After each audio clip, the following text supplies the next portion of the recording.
Let's get it, 580 Sports Talk, coming to you on a Monday afternoon. And let's see if I still remember how to do this, because it's been a while. How's everybody doing on the sports voice of Kansas this afternoon? 580 WIBW FM 104.9. Online worldwide at 580WIBW.com and in living color on our video stream. Catch us on our YouTube channel, 580 Sports Talk. Catch us on Facebook at WIBW News. I am Dan Lucero. It's good to be with you again. It has been a while. Took a week's vacation last week. It was my wife's spring break, so her and I took our son out to Colorado, see my parents, my side of the family, Asher's grandparents. Had a good time in the adjacent to the Mile High City, the metro area. You get the idea. Took my son to the aquarium, and we had a good time. We had a good time over the last week, but I'm glad to be back. Glad to be back behind the microphone. Glad to be back with all of you today. The rest of the crew should join us as we go. Brendan Dworzinski will be joining us from Evansville, Indiana, site of the NCAA Division II Men's Basketball Elite Eight this week. In case you've missed that story, the Washburn Ichabods, one of 8 men's basketball teams left to vie for a national championship, and they will play late tomorrow night in Evansville, taking on Lenore-Rhine out of North Carolina. That game will tip at 8:30 tomorrow night, which means pregame coverage will be at 8:15 on our sister station, home of the Ichabods, Country 106.9, with Brendan on the call. But Brendan has made his way to Evansville. He is there. He is getting himself situated, and he is going to join the program remotely a little bit later on. Spencer Dupuis should be with us as well later on today. So we'll hear from the whole gang over the course of these next 3 hours on 580 Sports Talk, and looking forward to being with each and every one of you today. So glad again to be back from vacation and bringing it to you on this Monday, because there's a lot, obviously, to get to on today's show. There's the NCAA Tournament to discuss. How's your bracket? How's your bracket looking? Everybody cares. Everybody cares so much about how your bracket looks. How many of the Sweet 16 you got right? How many of your Final Four you got left? What it's going to take for you to win your bracket pool? Everyone cares. You should tell everyone in earshot how your bracket is doing. But only if it's doing well. If it's doing bad, save it. Nobody wants to hear it. Nobody wants you to be a downer on this Monday around the water cooler, right? Yeah, man, I can't believe I had Colorado State in the Elite Eight or whatever it was. There are some hits, there are some misses. My philosophy on it, no bad picks. No bad picks. Only bad outcomes. I had a couple of bad outcomes over the weekend. Maybe you did too. Maybe you didn't. This has been a very chalky NCAA tournament so far, and perhaps in a related development, it's been kind of boring, hasn't it? Not the most exciting NCAA tournament we've ever had through the first weekend. Thursday and Friday in particular, kind of dull. This is the best sports days of the year, right? Basketball going on all day long. All the games are on TV. None of them were very good. That's kind of a drag, right? Like not a lot of real good basketball over the weekend. That continued, unless you stayed up on Sunday, because the best game of the weekend was one of the late games on Sunday, Maryland and Colorado State. At least the best finish, certainly. But not a lot of great games to talk about, and not any Cinderellas to discuss. In fact, a first in NCAA tournament history with this Sweet 16. We'll talk about that a little bit later on in the program today. And speaking of Sweet 16s, guess who's in it for the first time in 23 years? The K-State women. How about the Midi Cats? That was the best game I watched this weekend. K-State, Kentucky, yesterday in Lexington. Absolute banger of a basketball game. You talk about some shot making by both teams in that one. And K-State survives late attempts by Kentucky, and they hang on to win it 80-79, and K-State's women are moving on to the Sweet 16 for the first time since 2002. We'll get to that later on in the show as well. We're going to talk some football today with Matt Verderame, our NFL insider. Matt joins us at the bottom of this hour, as he does every single Monday, get his thoughts on the latest developments with the Kansas City Chiefs that we haven't had Matt's opinions on just yet. The signing of Charles Omenihu late last week, for instance. And some other thoughts about what else is going on in the NFL as free agency hits a little bit of a lull. There's that early flurry in free agency, and now most of the good players, frankly, and the bargains have been picked through, and now it's just it's your second chance guys or your third chance guys, and the guys that we'll see what's on the table, but probably nothing's on the table, so we'll just go back to where we were at, like Charles Omenihu or Mike Pennell, who re-upped with the Chiefs today. So we'll get Matt Verderame's thoughts on where things stand at this stage of the offseason as the attention starts to really shift from free agency now to the NFL draft. Matt Verderame of Sports Illustrated joining us at the bottom of this hour. We'll do what is wrong with you. We'll do the good, bad, the ugly from the sports weekend and overall weekend that was. We will take your text. Want to hear from you on the text line, 785-272-9429. 785-272-9429 is that number. Also, want you to get in on the YouTube chat. If you are watching on YouTube, 580 Sports Talk is the name of the channel.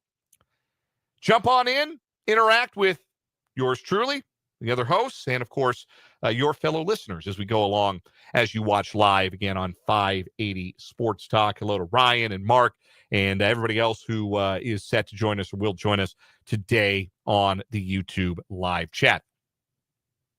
So let's see. There's basketball. Lots of basketball to talk about. There's some football. Got that going on. Am I forgetting anything? Oh, yeah. Baseball's back this week. It's Royals week on 580 Sports Talk by decree of yours truly. And I am sitting in the captain's chair today. I'm back in the saddle, as it were. It is Royals week on 580 Sports Talk because in 3 days, the Kansas City Royals play a game that counts in the standings. Opening day at the K, Royals, Guardians, Thursday afternoon. And not only is it 3 days from the start of the new baseball season, we're just 4 hours from some Royals baseball on the radio. We're less than 4 hours from that, in fact. 7 o'clock tonight, very short pregame before a 7:05 first pitch in Arlington at Globe Life Field. The Royals and the Rangers playing a couple of exhibition games in Arlington before the Royals break camp for good and come back to Kansas City for the opener on Thursday. We're going to bring it to you tonight here on 580 WIBW FM 104.9. You can enjoy some Royals baseball on the radio. But throughout the week here on 580 Sports Talk, we've got 3 shows ahead of Thursday and then no show Thursday because the Royals play at 3:05 on Thursday afternoon. We're going to be previewing the Royals, looking at expectations for 2025 and what the offense and pitching staff going to have to do to meet those expectations. It'll all culminate with a prediction show on Wednesday here on the program. So if you are a Seamhead, this is going to be a fun week because the only sport that matters is back. Baseball is back. The Royals on Thursday. And it is the Royals that we begin with today here on 580 Sports Talk because the roster is beginning to take shape over the weekend. In case you missed this, because it happened, I think, just after we went off the air on Friday.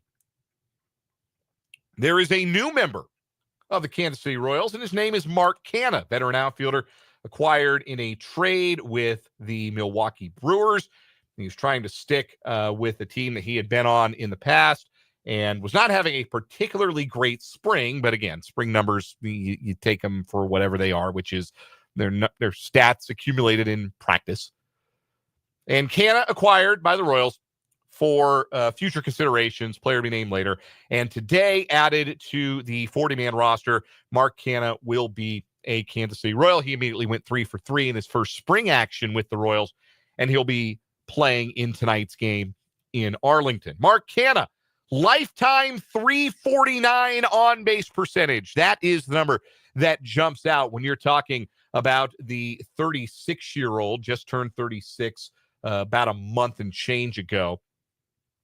right-handed hitter who's always fared pretty well against lefties. In his career, over 1,000 games played, just a 249 hitter, but he's always been able to get on base. And part of that is he is not afraid to stand in and wear one.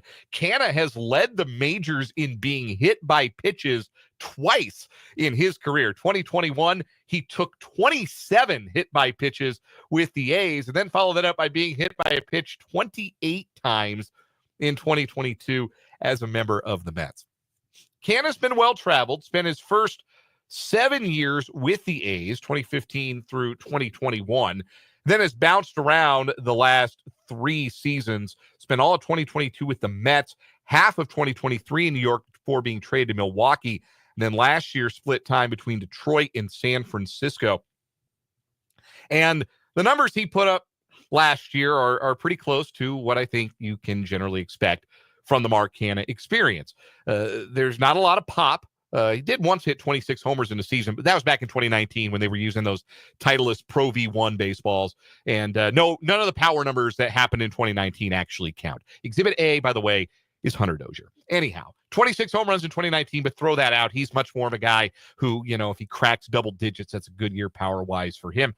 Had just 7 home runs last year in 125 games. And slugged just 346. That's not great, but a 344 on base, you'll take that.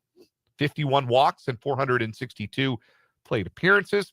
And, of course, hit by pitch 13 times. So, again, that willingness to wear one, part of Canha's on-base prowess.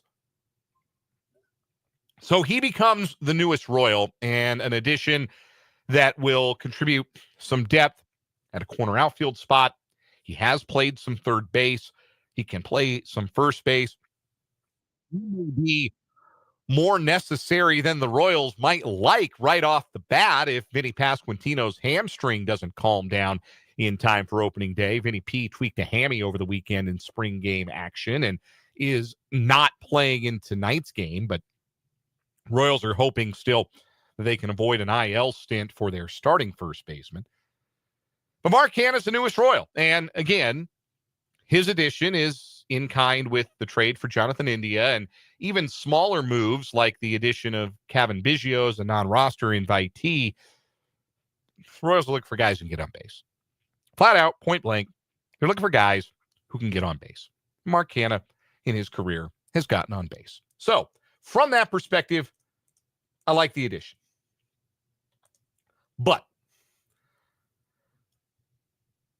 Jonathan India and Mark Canha are it as far as additions to the offense go. And this was an offense that plainly wasn't good enough last year. It's why the Royals very nearly blew their playoff spot in the final month of the season.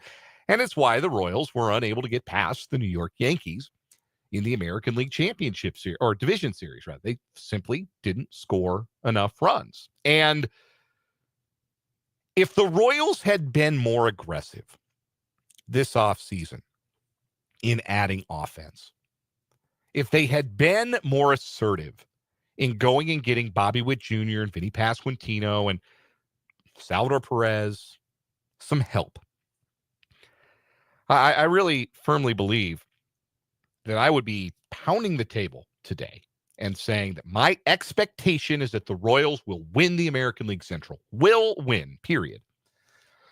I can't get there with this roster as currently constructed. And a lot of things happen over the course of 162 games. And this is not me saying that the Royals cannot win the Central, cannot make a postseason run in October. So don't get that confused or conflated here. What I am saying is that I'm less confident about those things happening than I'd like to be. I am less confident about the Royals' ability to win a very winnable decision than I would like to be. And it is all because this team did not do enough to address their obvious weakness, which was offense. It's not that they didn't do anything. Jonathan India is going to help. Even Mark Canha can help in his own way off the bench unless he's completely cooked, which I think he's got some old player skills. And again, willingness to get hit by an inside fastball is one of those skills. Hey, look, on base is on base. They all count the same. Get on base. Find a way. but it's not enough. It's not enough for me. And there are things with the Royals that I feel better about at this stage than I did last year, particularly starting pitching depth. Last year, the reason I didn't pick the Royals as a real Central Division contender, didn't feel real strongly about them contending last year, was they don't have enough depth. I like their starting rotation 1 through 5, but those guys aren't going to make every start. And then they did, essentially. That's what ended up happening, is that they did make every start. Well, that can't happen again, can it?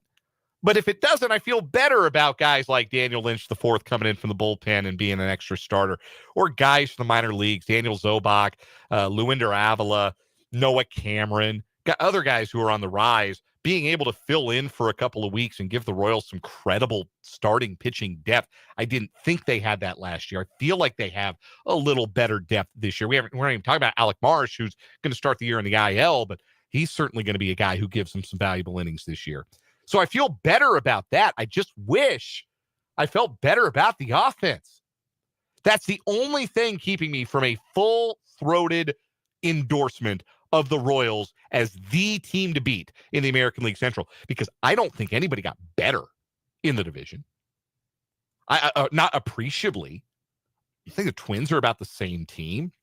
I think the Guardians might be worse. I don't think Carlos Santana is an upgrade from Josh Naylor, maybe defensively, but not offensively, not at this stage. And I don't think their bullpen can do what it did last year. Is Detroit better? Maybe. Some of their young guys take big steps forward. They've got a pretty good rotation. I like the addition of Jack Flaherty, Gleyber Torres, but are they better? I don't know. I really wanted to believe that the Royals could seize the power vacuum that exists in the American League Central and make a big step forward this offseason. Go win the darn thing. Go take it by the throat. And I just don't think they did. But that doesn't mean they can't win it. What does Brendan Dworzinski think? He's in where Brendan, I think you're on air. We're going to add you to the video chat. And I think you're on the air with us, joining us from parts unknown, not parts unknown, Evansville, Indiana. Brandon, what do you think about the Royals as far as expectations this year?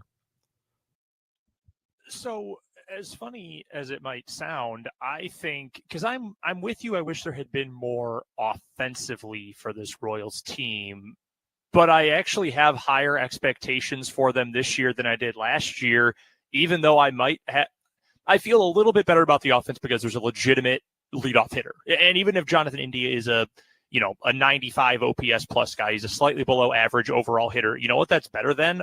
Michael Garcia or any of the other guys who they tried to wedge in there in the one hole, and it just did not work all this past season. So that makes me feel a lot better. I'm happy about that move. I'm at least intrigued by Canna. It's essentially a no-risk, moderate-ish reward move here right at the end of spring training. If it doesn't work, okay, whatever, doesn't matter. And if it does work, okay, cool. That's another potentially useful bat in the bottom of the lineup every few days. Generally speaking, though, I do agree with you that I still think this team is missing some thump in the middle of the order. That 5-6 spot, I think, is going to be somewhat lacking yet again. Love 2, 3, 4. Hell, if you want to throw India in there, 1, 2, 3, 4, I feel really good about. But I do feel like there is a hole in the middle there. I have some real worries about the ability for this pitching staff to stay healthy for the entire year. I don't know, and we ran through the stats a couple of weeks ago. We had it on the show. Just how unique it was that the Royals had so few guys who started games, and so many of that small group started multiple games or had 10 starts or 15, or I think the number we used was 12 starts over the course of the season. Seth Lugo is not getting younger. Michael Wacha is not getting younger. Like, there are reasons. Cole Reagans has had Tommy John twice. I'm not expecting him to need it a third time, but you understand where I'm coming from, that the injuries have to be considered here. Teams usually don't get lucky with starting pitcher health back-to-back years like that when you have so many guys making so many starts. So I do have some real concerns there, although you're right. The ability to bring in Daniel Lynch for a few weeks out of the bullpen and into the rotation for, 5 and fly once in a while, yes, that's a very nice thing to have. I would still argue, though, my expectations are higher, and here's why. The Royals are still better than the Tigers, who also tried this offseason, and everyone else actively tried to get worse. The other two teams that are relevant in the American League Central, so take the White Sox out because they are completely irrelevant, but the Guardians and the Twins actively got worse this offseason. They tried to make the Guardians went out of their way to make their team worse this winter. I feel better about the Royals' chances, even if they knock a couple of games off their win total or are no better in terms of win total this year than last year. I think they've got a real chance to win this division. And I think that should be the standard for this team. And I think this is the kind of thing, too, that while we're going to talk about it throughout the month of April and then up to that 40-game mark midway through May, I think I'm really going to need to get to the trade deadline to sort of complete my full season expectations, because if we're being told that this team is going to compete, and I think that's what we are fairly being told, then at some point the Royals are going to have to find a little more pop. They're going to have to find another bat at some point, and that's probably not going to be in free agency at this point. There's really no one out there. There's a reason they had to send a PTBNL or cash over to Milwaukee to get Mark Canha, of all people, when you could have had him 2 months ago at this point. But you're going to have to go find someone. And if the offense is still needing that pop come July, then I expect JJ Picollo will find a way to go and get it. But until then, I still think the expectation should be high for this team. I think they're going to be a good team this year. You've just got to find a way to make do. And I hope that's with another summer of aggression from Picollo in the front office. Yeah, I think that's about where I'm at. Good way to sum it up. I still have expectations that this team can compete and win the Central. I think that's certainly possible. I just feel like if they fall short, they won't have anybody to blame them for themselves for not having done enough to address the offense in the offseason when they had the chance. We're going to take our first time out here on 580 Sports Talk. We get our good, bad, ugly from the weekend that was coming up. Matt Verderame joins us, bottom of the hour, to talk NFL. Lots more Royals to talk, lots of NCAA tournament talk. It's all coming up on this edition of 580 Sports Talk. Hang with us on this Monday.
The good, the bad, the ugly from the sports weekend that was. And hey, we got a full house for this one as Brendan Dworzinski and Spencer Dupuis have joined the show. We'll go in reverse. Brendan, give me your good from the weekend.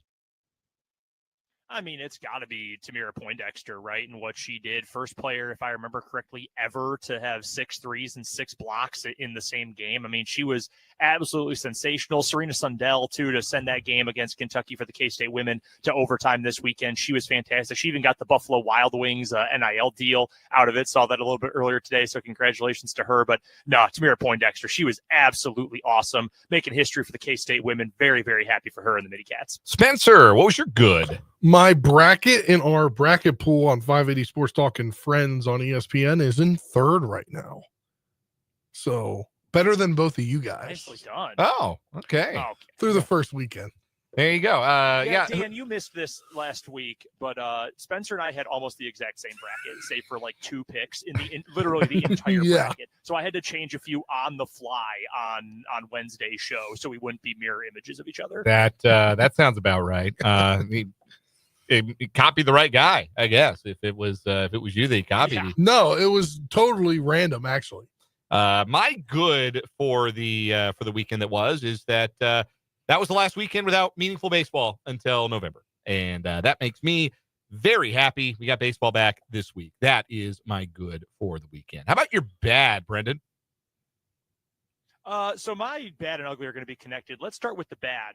Dan Hurley, dude, you won 2 national championships in a row and got a very favorable whistle this weekend. You do not get the right to go tell Baylor, hope they don't bleep you like they bleeped us. Calm down. He's an incredible basketball coach, but God, he is a pain in the ass. So that part of it is my bad for the weekend. Spencer, bad. My bad is that my car needs a bunch of work, right? And said company said, oh yeah, we need to take it in for extra diagnostic. That's going to be like $200. Well, I took my car in at 9:00 this morning and I had to call at 1:00. Oh yeah, they're still not done figuring it out. They can't figure it out. Got a call back like 30 minutes ago. We think it's this. It's essentially the exact same thing that they had told me last week, but they couldn't be sure. We're going to go ahead and do what we think is right. So they don't really know what's wrong with my car. So that's bad. My bad. Most of the games in the NCAA tournament first weekend, not super great, and we have no Cinderellas, and that's always kind of a bummer.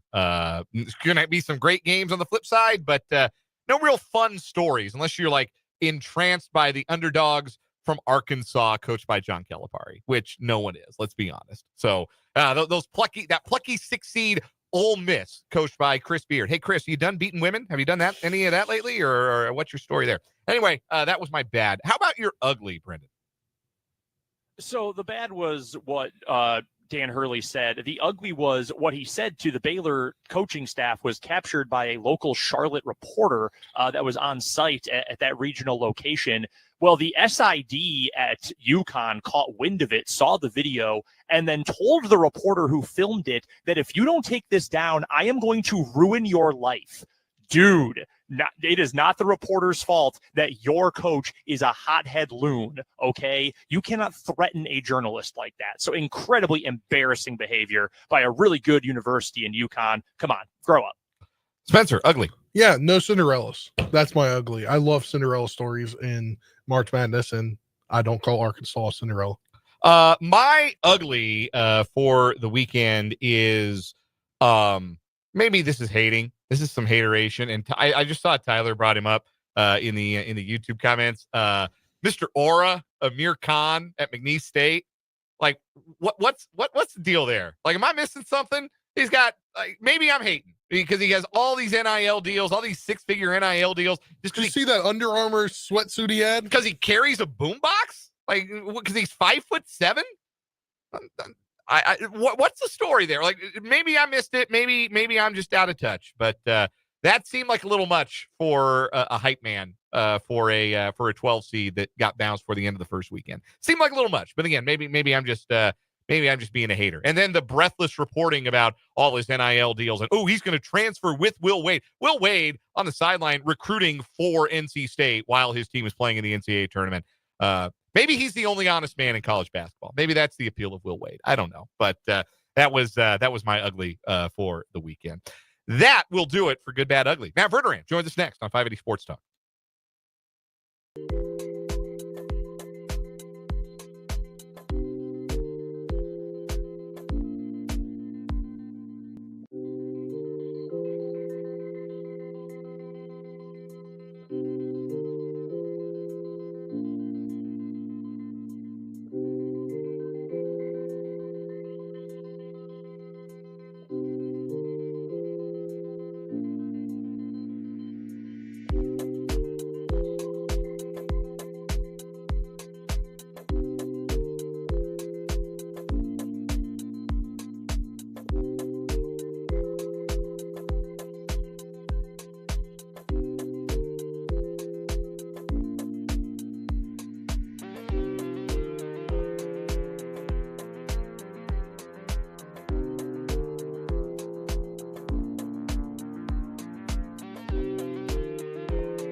We are joined on the Fleming Place Wine and Spirits hotline, as we are every Monday at this time, by our NFL insider, Matt Verderame, who writes about the league for Sports Illustrated, SI.com.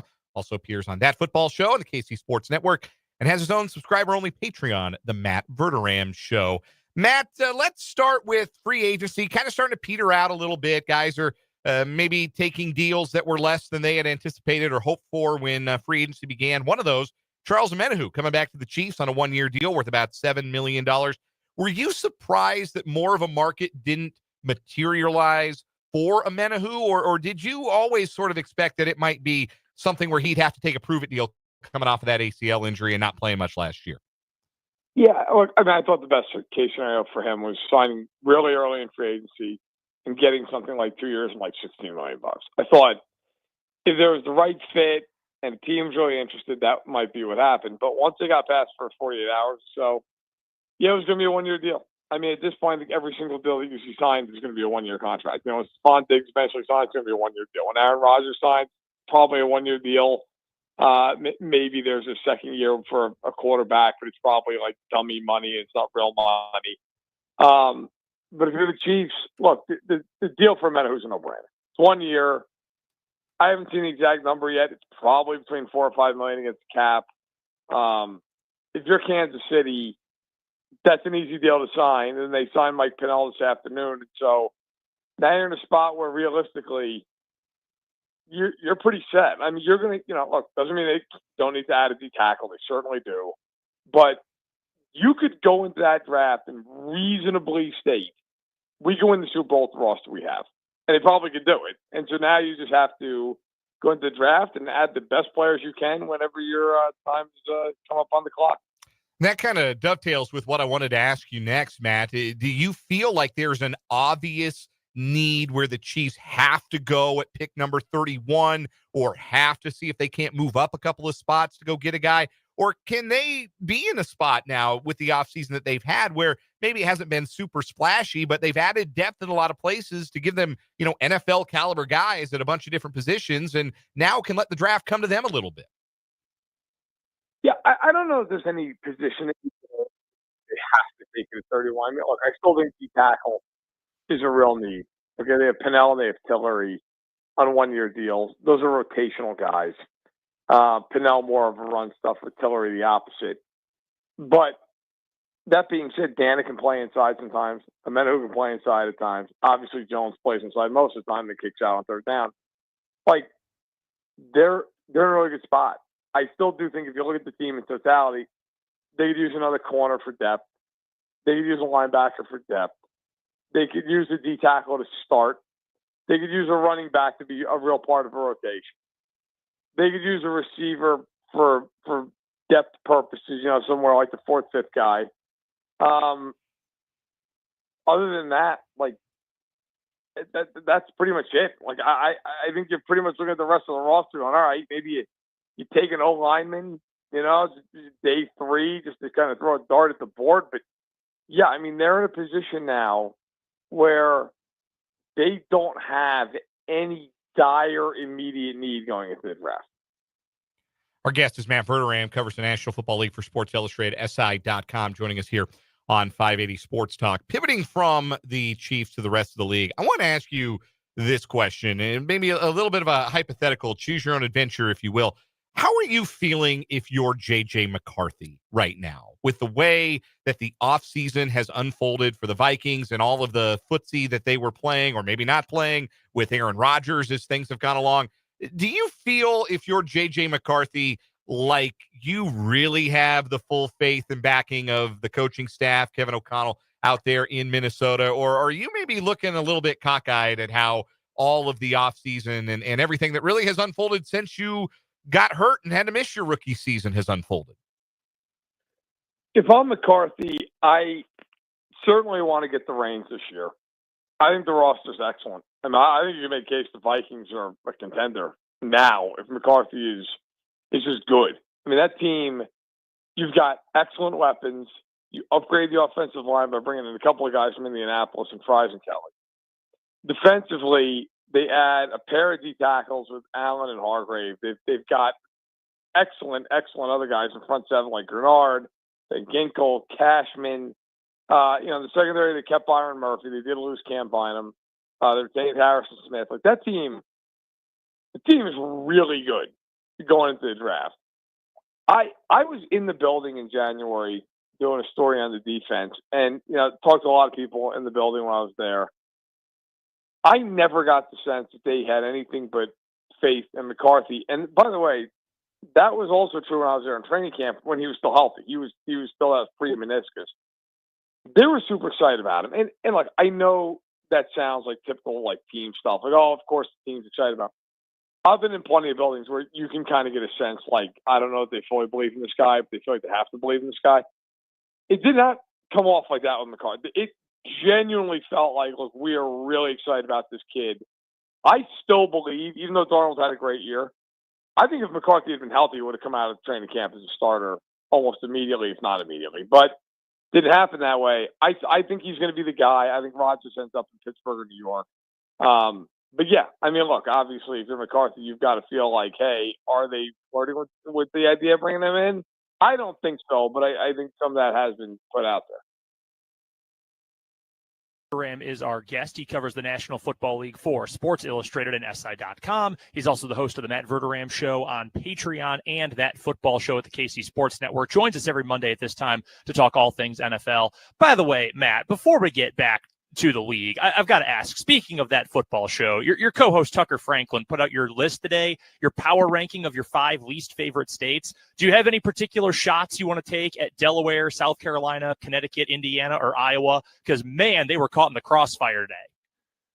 I took all my shots at on the podcast. Iowa is just the worst drive of all time.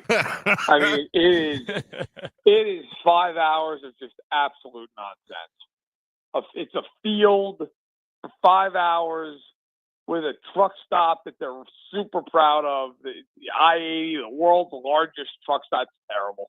And then you drive all the way through, because I'm coming from Illinois when I go to Kansas City, so I go all the way through it and then down. Look, people might be great, whatever. It's not about the people. I'm an East Coast guy. I put Delaware on that.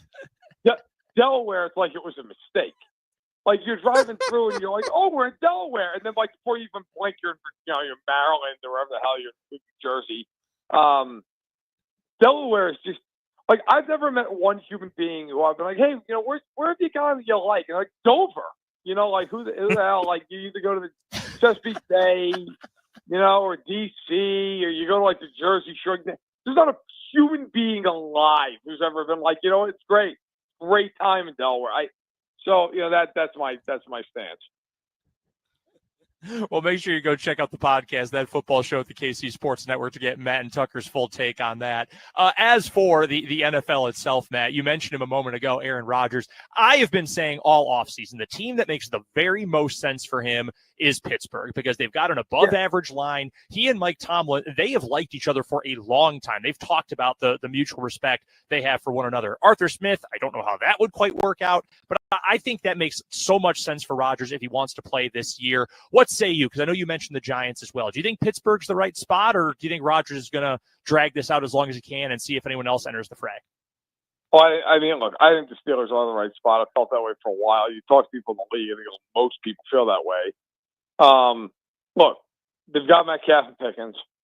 Pretty good offensive line.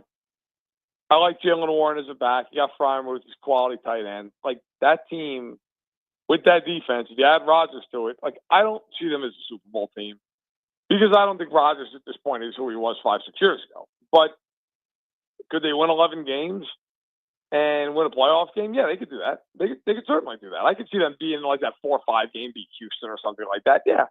They could do. I think they're Baltimore, Buffalo, or Kansas City. No, but I think they could beat anybody else. And maybe I'm, who knows? Maybe I'm wrong. Maybe if you caught them on the wrong day, maybe they could beat one of those teams. I just think if you're Rodgers, look, if Minnesota becomes available, okay. I do not think that's going to happen. And if it doesn't happen, and it's the Steelers or the Giants, like, I get it. You played the last couple of years in New York. Maybe you want to stay there. Go back there after you spend 4 months at the Hyatt, Pittsburgh. Like, you have a shot to win a good amount of games there, be competitive, have a fun year. Now, I will say this. I think Pittsburgh also has the potential to be really, really interesting in terms of, like, how does that all work together?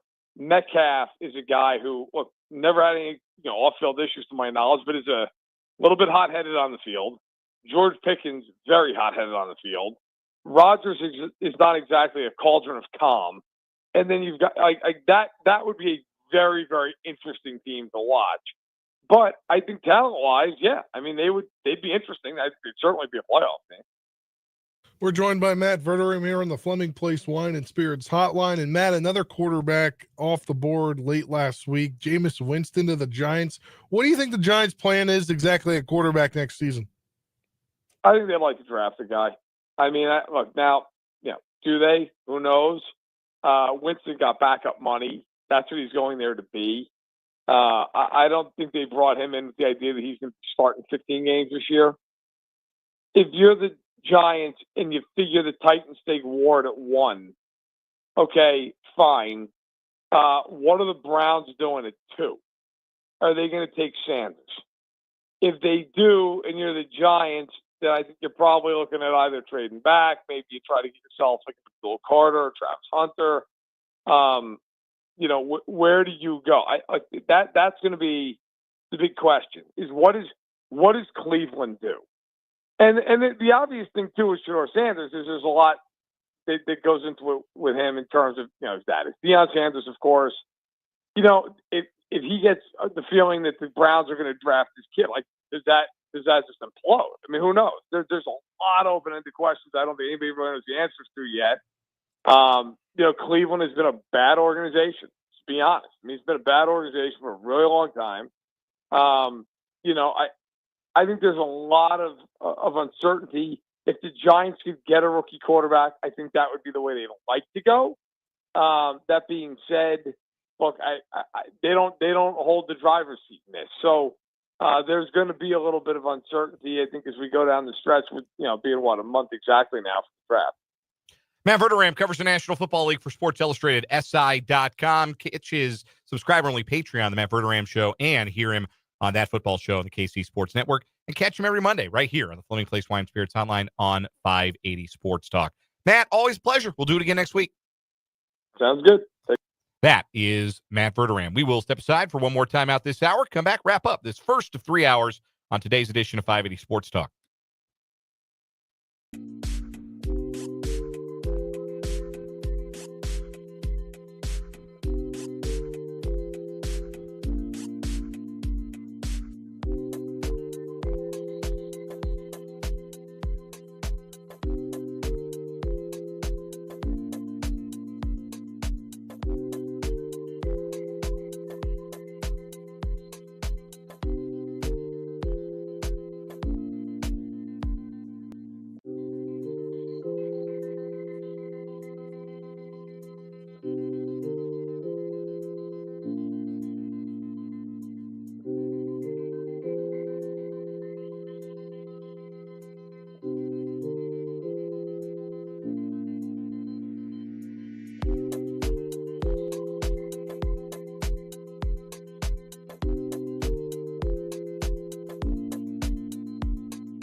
Wrapping up this first hour of 580 Sports Talk. Our thanks again to Matt Verderame joining us to talk some NFL football, as he does every Monday on the show. Coming up in the 4 o'clock hour, we got a lot to get to. We're going to talk some NCAA Tournament. First weekend is in the books. We're down to 16. It's a historic, unique Sweet 16 on the men's side. We'll talk about why that is and whether that's good or bad. I can't really decide. I think that's different strokes for different folks kind of answer. But this is a very notable group of teams in this Sweet 16. Talk about our favorite moments, such as they were from the opening weekend of games. And I think an interesting sentiment from somebody. John in the YouTube comments that I want to address as well. We'll also talk some more baseball in the 4 o'clock hour, starting our preview of the Kansas City Royals. I have decreed that this is Royals week on 580 Sports Talk ahead of opening day on Thursday. So we'll talk about the bats. Who's got to step forward in them among this group of Royals offensive players, because they are going to need at least one step forward, probably multiple steps forward, unless Bobby Witt Jr. just goes Super Saiyan again and posts the greatest season in Royals history like he did last year. So we'll get to that, talk about the gloves and the bats for the 2025 Royals. We'll get to the arms on Tuesday and then a full-scale preview show on Wednesday with predictions and all that fun stuff. Plus, what is wrong with you? That's coming up in the 4 o'clock hour as well. So stay with us. That's coming up after this break, and then the national and local news here on 580 WIBW.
Let's get it. Hour number 2 on a Monday on 580 Sports Talk on the Sports Voice of Kansas, 580 WIBW, FM 104.9, online at 580WIBW.com, and in living color on our YouTube stream. Check us out today, streaming on YouTube. 580 Sports Talk is the name of the channel. You can also watch us on Facebook at WIBW News. Gang's all here today. I'm Dan Lucero, Spencer Dupuis across the glass, and from Evansville, Indiana, site of the NCAA Division II Men's Basketball Elite Eight, Brendan Dworzinski. Brendan in a much nicer hotel situation, apparently, than he was last night. Brendan, I know you, and I know that you can put up with some things, but there were some things that you could not tolerate about your first hotel in the fair city of Evansville, Indiana. Are there things you can share with the listening audience? I was trying to be a good employee and not have an exorbitant expense report when I got back from Evansville, whenever that is. Hopefully it's not until next week and it's following a national championship, but tried to, stay on the cheap. And boy, do you get what you pay for in life sometimes. And I don't want to gross anyone out or be TMI.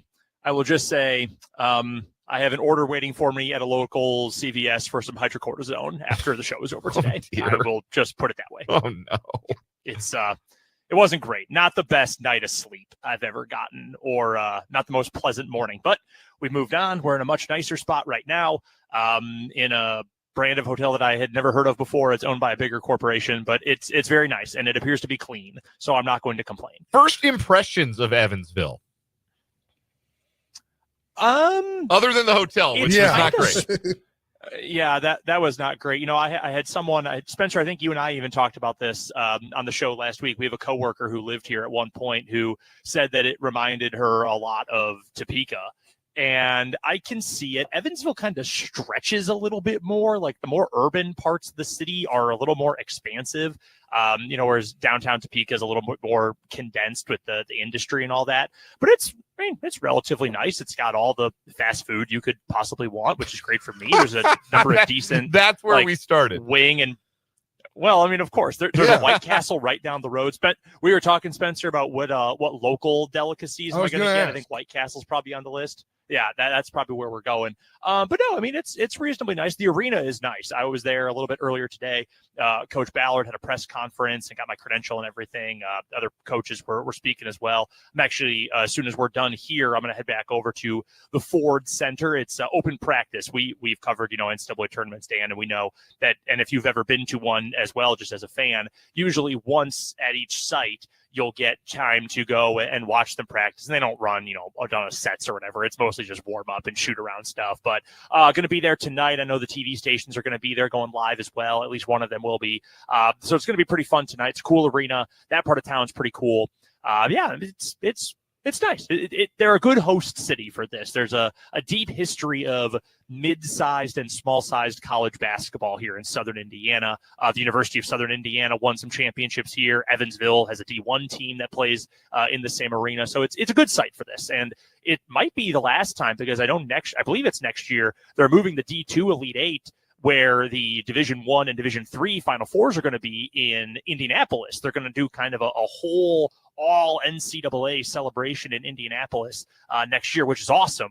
But I know they're trying to do it big here for what might be the last time at Evansville for the men this year. You know who went to the University of Southern Indiana? Vince Russo. He used to book WCW and WWE. Bro. You know what we need? We need a bra and panties match at the Elite Eight. That's gonna get butts in the seats, bro. That's gonna do ratings. We're gonna pour cement inside the arena in someone's car, bro. Trust me on this one, bro. Among others, born in Evansville include Hall of Fame third baseman Scott Rowland, Don Mattingly, born in Evansville, went to high school there. So did Bob Greasy. Bob Greasy went to a Catholic school that no longer exists in Evansville, but Bob Greasy's an Evansville native. Royal great Paul Splittorff was born in Evansville, though he grew up in Illinois. And Royal great Drew Butera, who caught the final out of the 2015 World Series, also born in Evansville. So Man, the legend himself. Yeah, it's always cool being at something like this, especially because, when you cover the big dance at the NCAA tournament, you learn, especially with how much we cover the sport, you know at least some things about all sorts of coaches that you'd come in contact with, right? Whether it's at the specific site you're going to for the first weekend or the regional rounds or the Final Four, like, at least a little bit about some of these coaches. I really didn't know anything about most of the coaches who are going to be here in Evansville this week. Obviously, I know Coach Ballard quite well, and I know a bit about Jim Crutchfield, the head coach at number 1 seed Nova Southeastern, because CJ Moore wrote about him earlier this year over at The Athletic, had a great profile on him and the program he's built there. But I found out that the head coach at Dallas Baptist, for example, which is the number 3 seed in the men's D2 Elite 8, he is a doctor. He's actually a doctor, I believe, of theology. He's How about that? very committed to the church and all that. His wife and him, along with coaching the basketball team, they lead a worship group down there. He also was Roy Williams' top student manager in 1998. He transferred from wherever he had been playing. It was a junior college or a small school in Texas, transferred to KU, spent 3 years as a manager under Roy, and just by 2 years missed overlapping with Coach Ballard at KU. So you get to learn those kind of things about these folks. So that's pretty cool. It's been a fun experience, and hopefully it'll be even more fun tomorrow night at 8:30 when Washburn takes on the Bears of Lenore-Rhine. Washburn, Lenore-Rhine, 8:30 tip, 8:15 pregame with Brendan on the call from the Ford Center in Evansville. Or is it just Ford Center Evansville? Is there a the? Did I err in referring to the building with a the? I've been calling it the Ford Center, but you are correct. It is technically just Ford Center. But I'm sure this is kind of like the Red Hot Chili Peppers, where it's not the Red Hot Chili Peppers. It just starts with red, but everyone calls them that with the. I've just been calling it the Ford Center. For what's worth, the Wikipedia says Ford Center, but then it says the Ford Center is a multi-use indoor arena. So there you go. I guess it can be one good enough for me. Or the other. You can listen to Brendan's call tomorrow night on our sister station, your exclusive home for the Ichabods, Country 106.9. Sync it up with the ESPN Plus broadcast. That's not a thing we've gotten to say about any of your broadcasts this season, Brendan, but we can do it. We can do it for this, as the game will be televised on ESPN Plus. If you want to watch the Bods in the Elite Eight tomorrow, we'll have more to say about that game on tomorrow's show. We'll get a little more of a preview of the action between Washburn and the Bears of Lenore-Rhine coming up on tomorrow's show. Still to come on today's show, we're going to talk some more baseball, preview the offense for the Royals in 2025 with opening day just 3 days away, and Royals baseball on the air tonight, 7 o'clock pregame, 7:05 first pitch. So we're throwing you right into the action tonight as the Royals take on the Texas Rangers in Arlington as they start a 2-game exhibition series at Globe Life Field before the real games start on Thursday. We'll also talk some K-State women's basketball as they're headed to the Sweet 16. We got What Is Wrong With You in our 580 Sports Talk headlines still to come. Your comments in the YouTube chat, if you are watching on our YouTube channel, 580 Sports Talk, get on in that live chat and interact with us today. Interact with amongst yourselves today as well in the live chat on our YouTube channel, 580 Sports Talk. Also hit us up on the text line, 785-272-9429. But I want to talk some NCAA tournament, as weekend number 1 is in the books. And for the first time since there has been a Sweet 16 to speak of in the NCAA tournament, the Sweet 16 is comprised of only 4 conferences, and they are the 4 power conferences in major college athletics. 7 teams from the SEC, 4 teams from the Big 12, and then the Big 10, and then the ACC, represented by, I think it's just Duke. I think it's just Duke. Yep. Out of the ACC. So 7 SEC, 4 Big 12, 4 Big 10, and then the 1 ACC team, and that's it. There are no interlopers, no Big East, no Mountain West, no other small conference that you only vaguely become aware of every year when it's tournament week on ESPN. It's just the big boys. And this has long been the vision for the NCAA tournament that the big boys have had, right? Like they have wanted to expand the tournament. There have always been discussions about, well, what if we just did our own thing? Wouldn't we make a little more money if it was just us? It was just the big brands and the big teams. playing in the big games, and there have been whispers about this for forever and always. And now we're going to see what that would look like. A 16-team tournament with only the major power conferences left. And I'm not going to lie to you. The games we have lined up for the Sweet 16, we got some bangers. BYU and Alabama is going to be crazy good. Duke, Arizona should be outstanding. Kentucky, Tennessee, SEC game in the Sweet 16 will be a really good game. I think Texas Tech, Arkansas has a chance to be a really good game. I think Auburn, Michigan could be outstanding.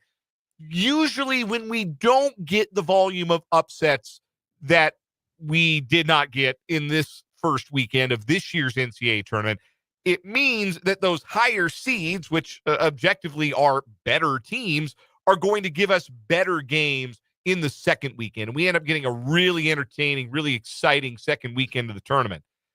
But it comes at the expense of the first weekend, which is always the highlight of this thing. And this was not a great first weekend of the NCAA tournament. We didn't have a lot of great games. We didn't have a Cinderella to capture the imagination.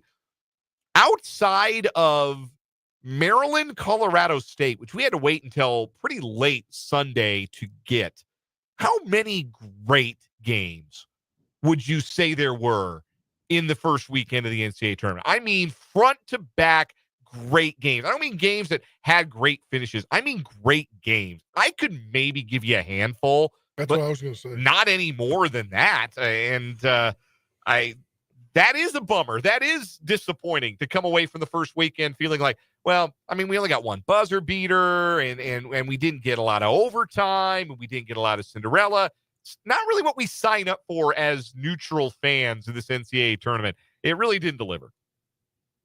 So the funny thing about that is, when we had the best concentration of really good, competitive, fun games, it was the first four this year. That's when we got that Alabama State St. Francis game, the first game of the entire event in the first four, that was awesome. Mount St. Mary's American was okay. Xavier, Texas was a great game. That's when we got the best actual games of this entire thing. I'm going through the slate right now, and McNeese versus Clemson had a wild finish because, man, McNeese ran out of gas on the final lap, and Clemson was flooring it to try to pass him at the very end. So he had a wild ending there.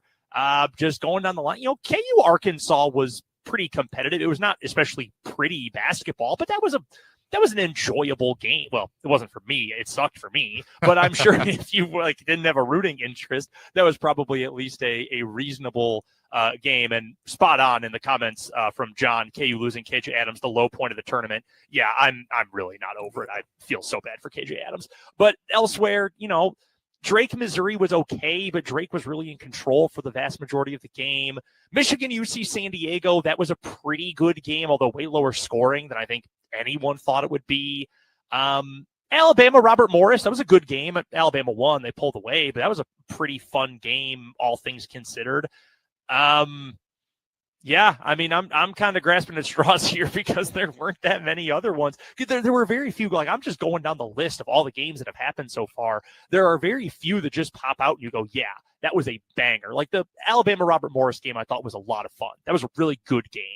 Other than that, BYU only plays good games. BYU Wisconsin was awesome. Yeah. And Houston Gonzaga was good because that was the exact same game. I don't know. I put this on social media. It was the exact same game. One team was in control most of the way. The other team couldn't make a shot. And then they couldn't get enough stops in the very end. It was the exact same game happening at the same time. It was like a weird parallel universe thing.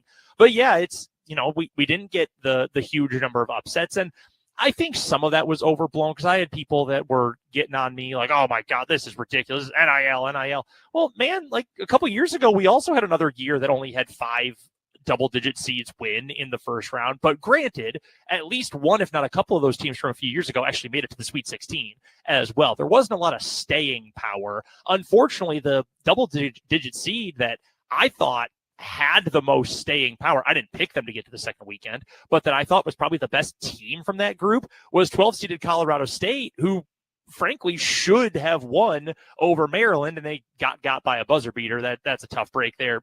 Tough 24 hours for the Rammies. Oof. Lose the game, then lose their head coach all in the span of 24 hours. But nonetheless, it's I don't know.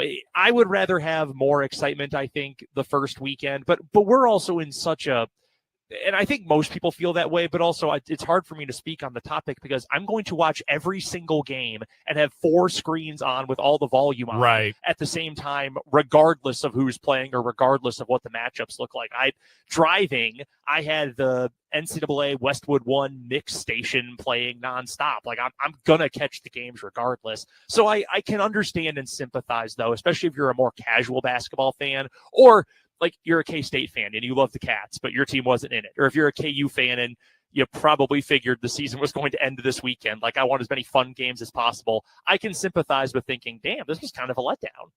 Yeah, slow opening weekend. The only double-digit seed left again is Arkansas, who is maybe the most talented 10 seed we've ever seen. Most athletic team in the country. I think that's the most athletic team in the whole field. They're feeling a little 2014 Kentucky to me right now, I would say. Uh-oh. All of our listeners in South Central Kansas just turned us off. They're feeling a little 2014 Kentucky to me right now. A Calipari team with absurd athleticism, maybe starting to put it all together at exactly the right time. You talk about, who wins games? NBA guys. Who's got NBA guys? Cal, always has NBA guys. So maybe, just maybe, they're putting it together. I don't know, though. The Texas Tech post duo of Toppin and Williams was awesome against Drake. Drake didn't have anything for those guys. So that's going to be a really fun matchup in the West bracket in the Sweet 16.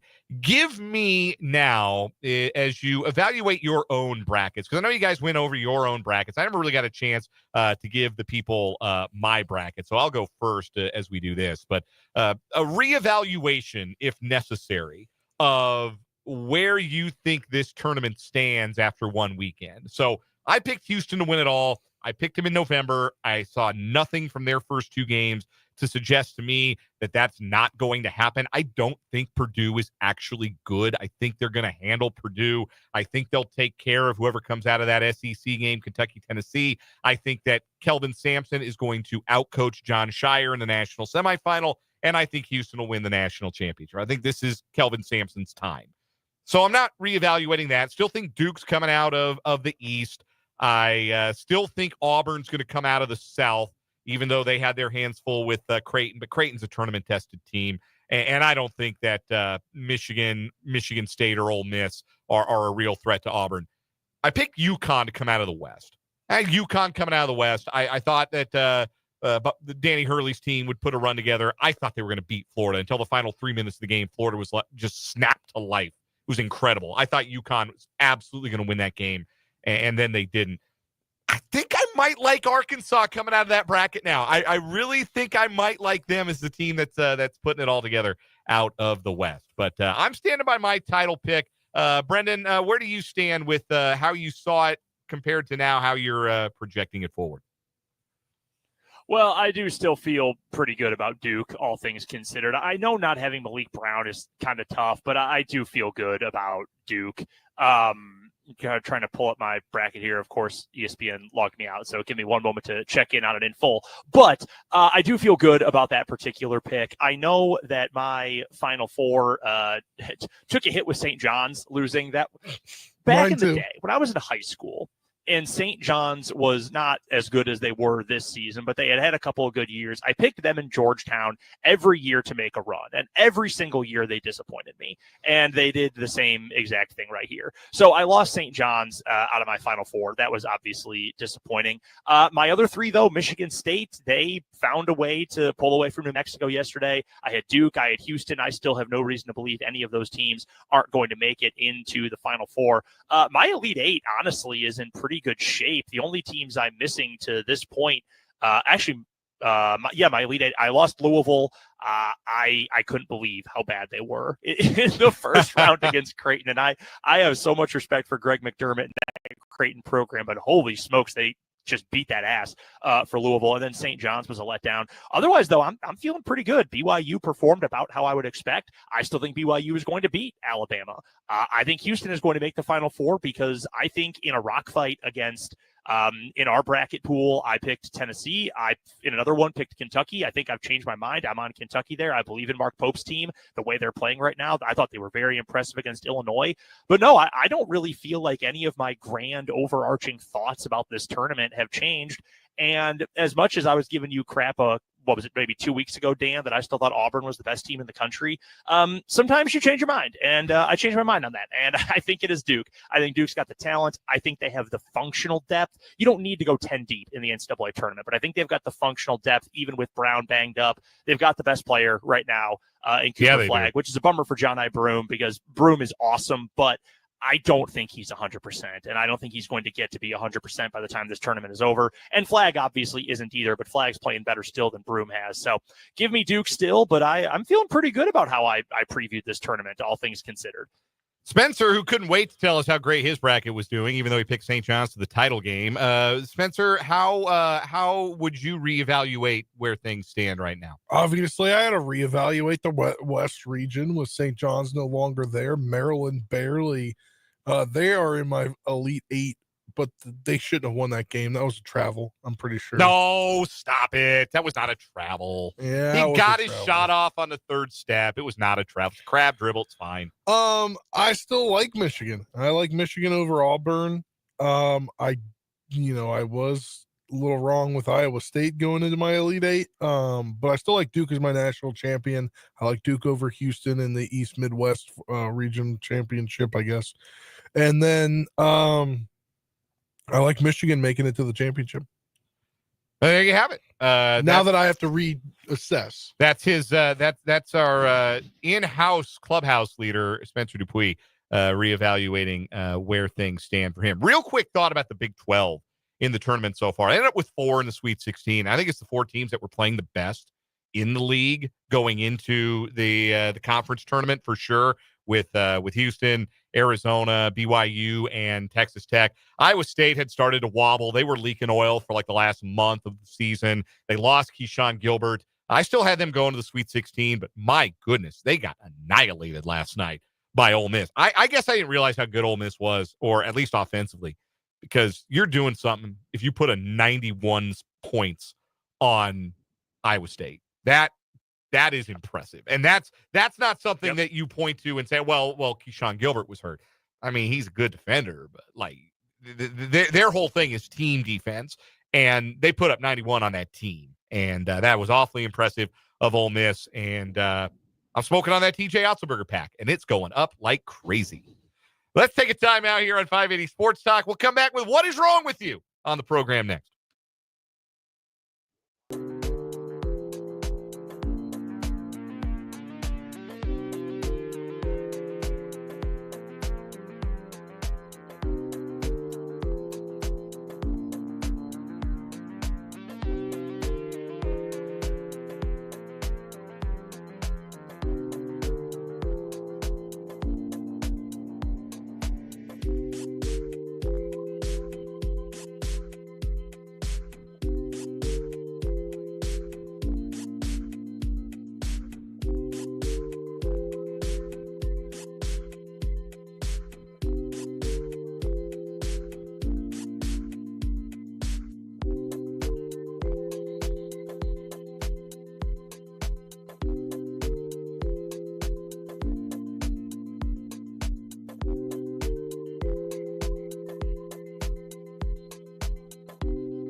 What is wrong with you time on 580 Sports Talk, and what is wrong with you on the program, sponsored by our guy Ryan Winkle Insurance and Financial Services. Why don't you give him a call, 785-273-1572, or visit his website, ryanmowinkle.com. See what Mo can do for you.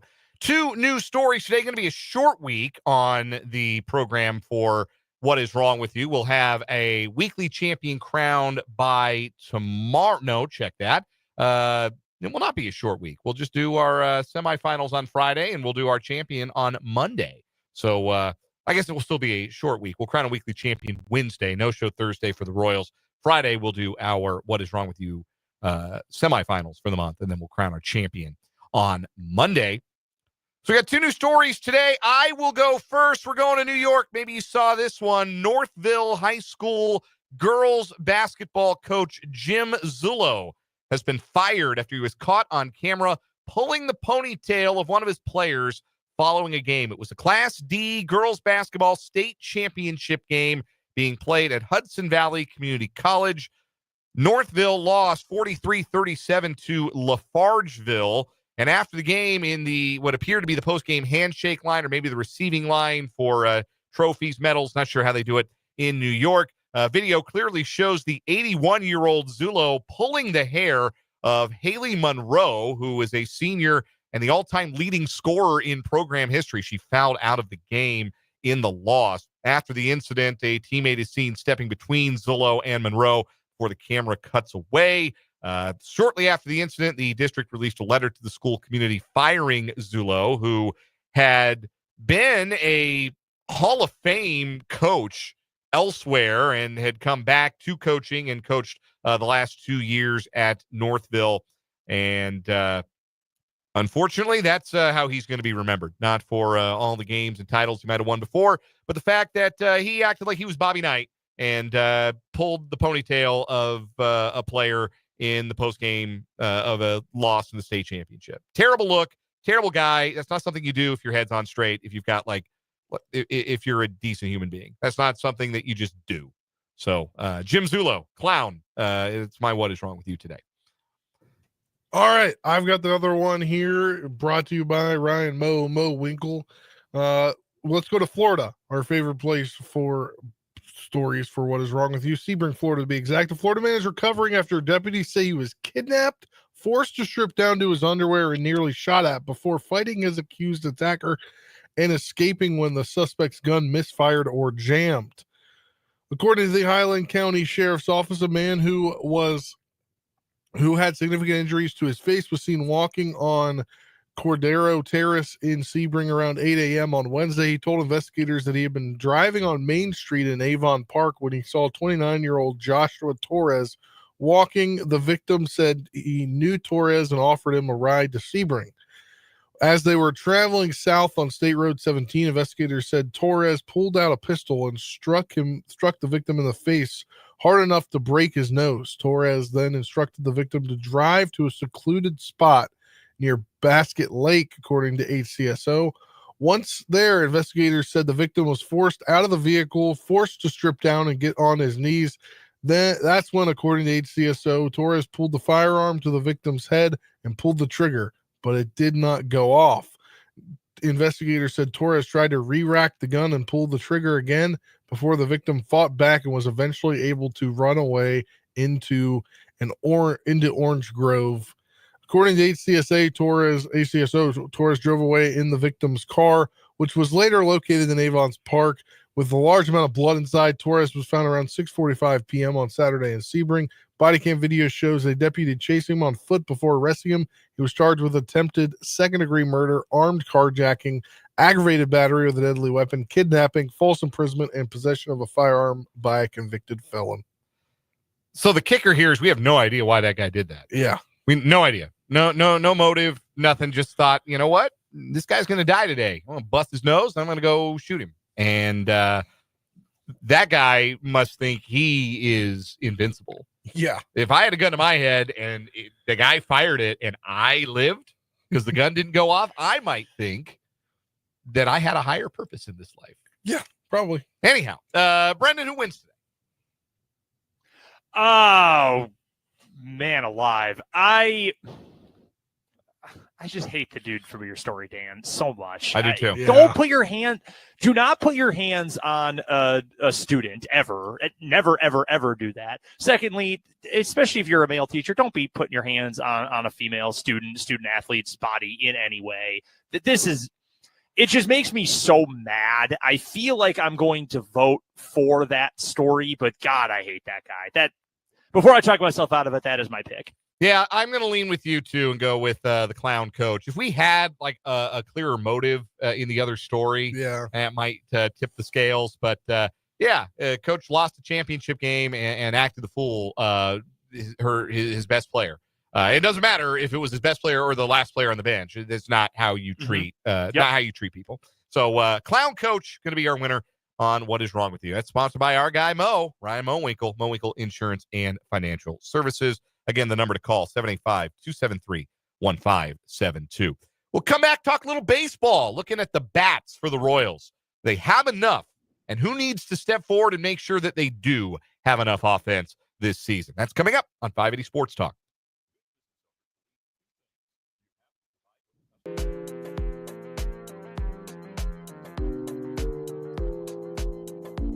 Hey, Spence.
4:43 on 580 Sports Talk.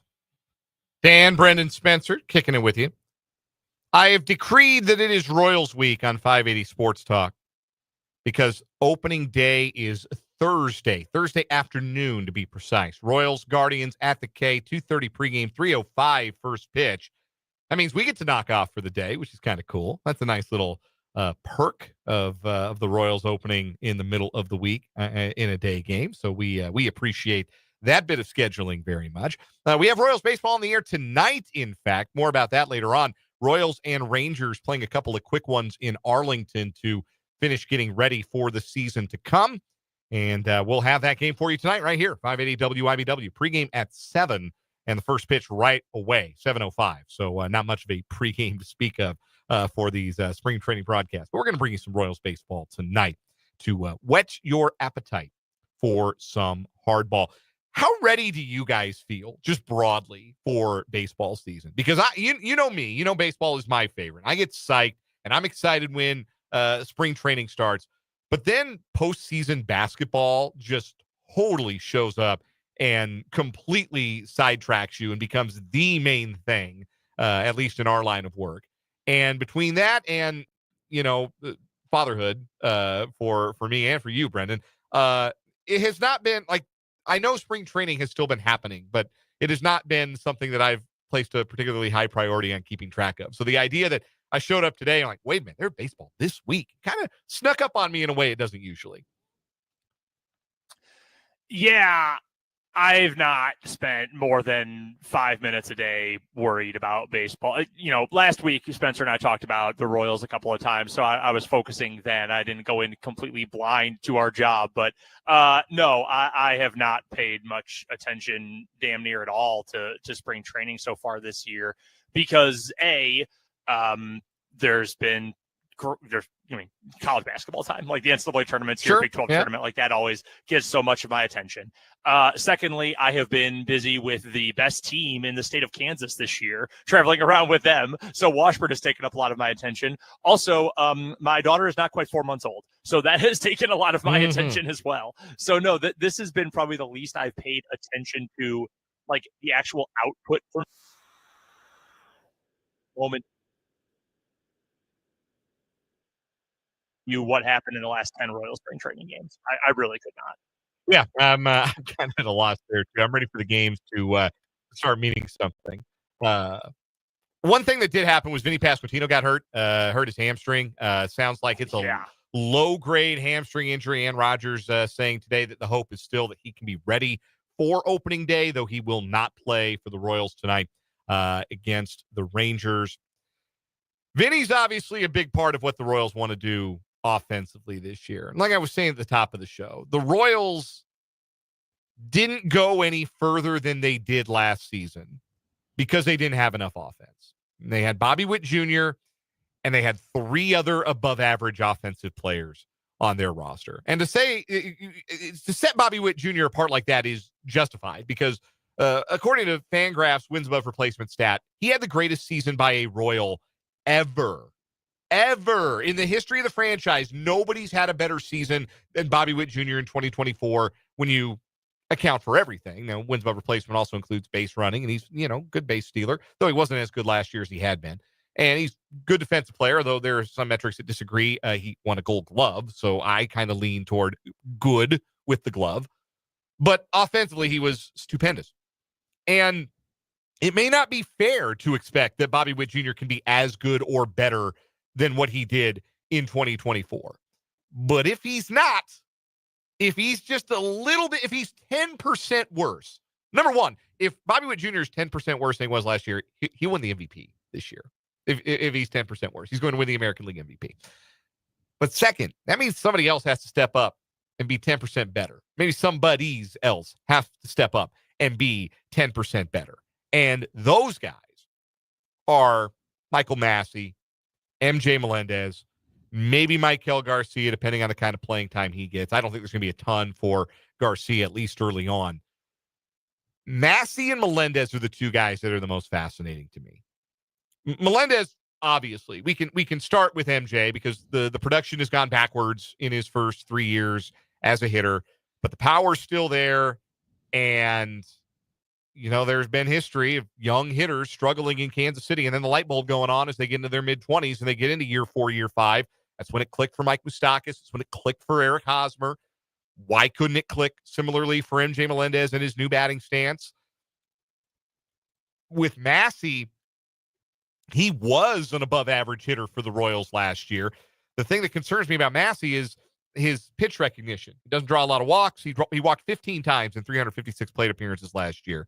So his value is directly tied to how many hits he gets and how many times those hits go for extra bases. And if he's going to slug 450 like he did last year, then he's an above-average player. If he's going to slug 425, then he's a below-average player and a bit of a liability. And somebody maybe at second base, you can still live with that because I think he's a decent defender.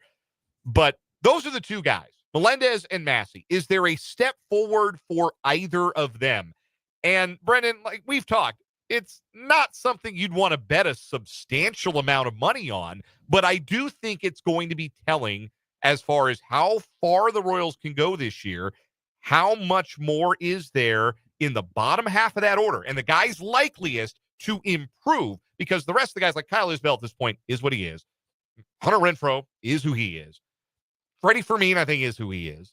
So it's Massey and it's Melendez. If there are steps forward there, all of a sudden the lineup starts to look a little deeper. If they're just the same guys, then this lineup feels awfully samey from last year. And I don't know if same is good enough.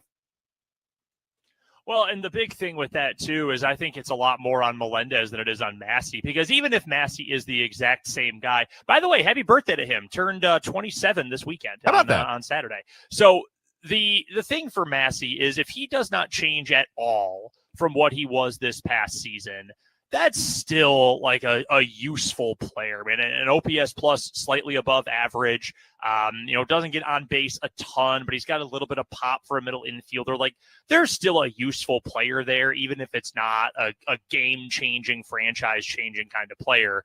MJ Melendez, I think, is pretty much and I also don't think, for what it's worth, I don't think there's like a gigantic ceiling for Michael Massey. Like, I think he can be a better player than he was this past season, but I don't know that he'll ever be a guy who's, putting up an OPS in the 850s. Like, I think there's a lower ceiling, but also I don't think that the drop off to, his floor at this point of his career is all that far. Now, Christopher does bring up an interesting point in the YouTube comments just now about his back issues. That is a concern. I'm not a doctor. I can't prognosticate what that is going to look like. So independent of those long-term concerns with what his back might look like in the next year, 2 years, 5 years, whatever, I don't think there is nearly as much room for drop-off. I also don't think the ceiling is quite as high.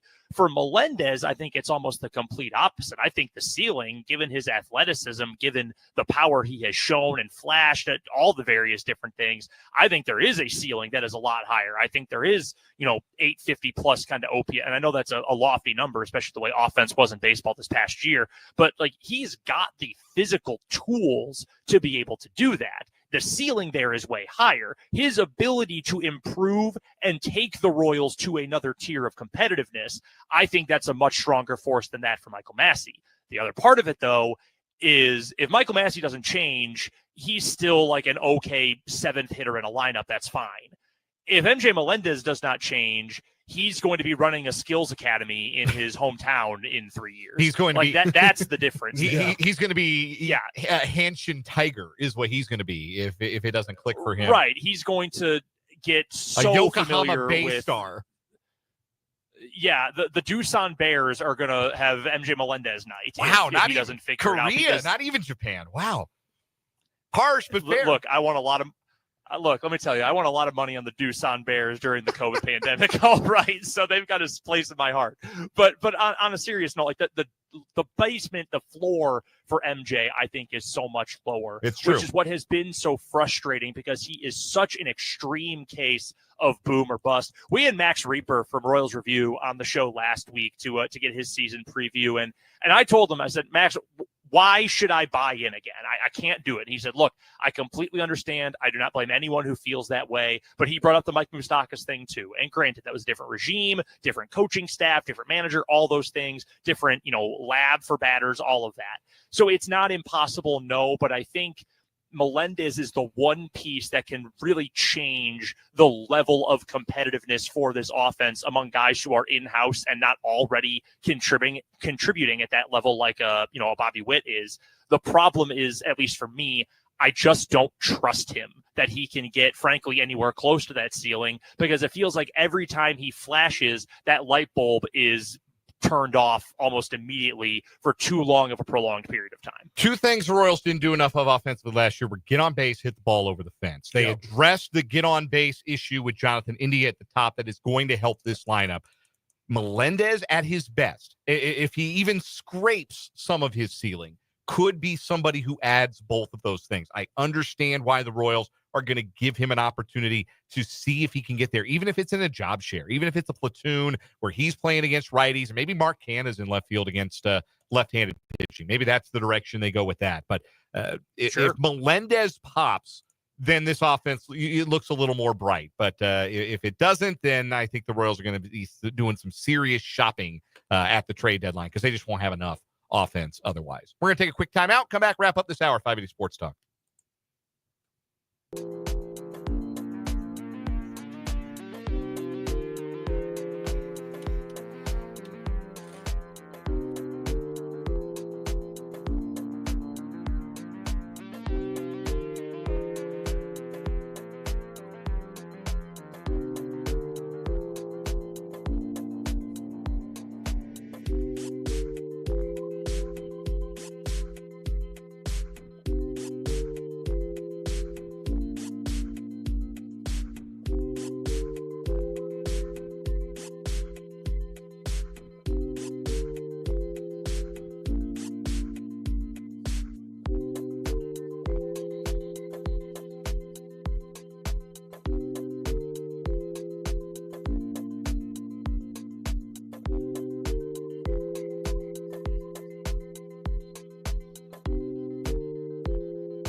Wrapping up hour number 2 here on 580 Sports Talk. Spencer's going to take his leave of us at the end of this hour. He'll be back tomorrow.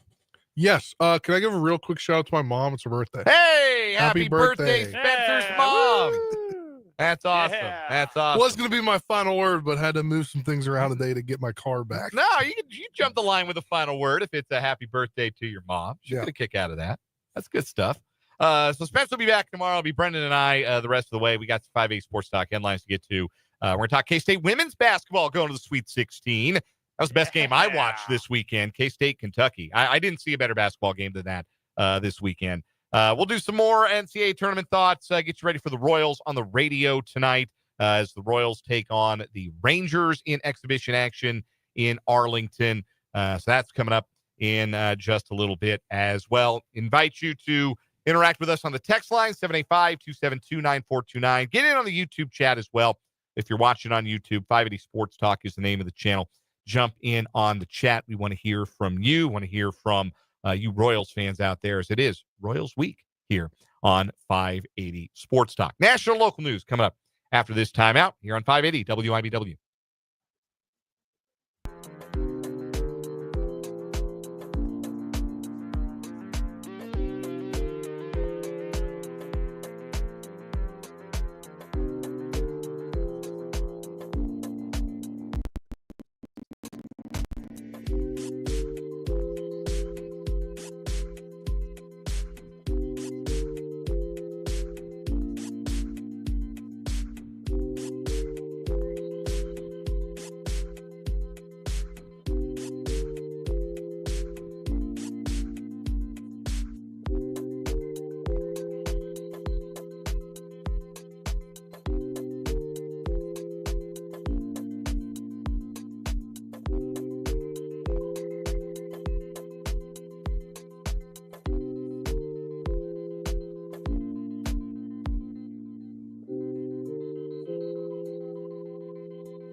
Let's get it. Third and final hour of 580 Sports Talk for this Monday here on 580 WIBW, FM 104.9, online at 580WIBW.com, and on our YouTube stream. Catch us on YouTube. 580 Sports Talk is the name of the channel. Catch us on Facebook and video as well at WIBW News. Dan Lucero, Brendan Wrzinski in separate locations for the final hour of the program. Spencer Dupuis off for the rest of the day. Brendan is in Evansville getting geared up for Washburn basketball at the Elite Eight. You had mentioned, Brendan, that there's a whole to-do. There's practices, there's press conferences. How has the experience so far compared to covering an NCAA tournament or an NCAA Elite Eight or a regional or Final Four like we've done here over the years at WIBW? Well, I will say that I know the folks here in Evansville are doing a good job of putting it all together, and they're used to it. And again, I'm excited to get there for open practice here in just about an hour and a half, just under an hour and a half, because I'm excited to see the gym and what it actually looks like. It's like a scaled back version, I would say. Like I walked in and I got my credential and I said, hey, is media working here? I'm not sure how it works at this level. They said, yeah, there's an area, just go down one of these hallways and you'll find it. And I was like, oh, okay, sure. I'll go wander the hallways in the bowels of the Ford Center and go find this room. But it was, it's a nice little space. And there's a hospitality room, and I had to go, but while they were setting up for the coaches' press conferences, which went today, Coach Brett Ballard spoke at about 1:30.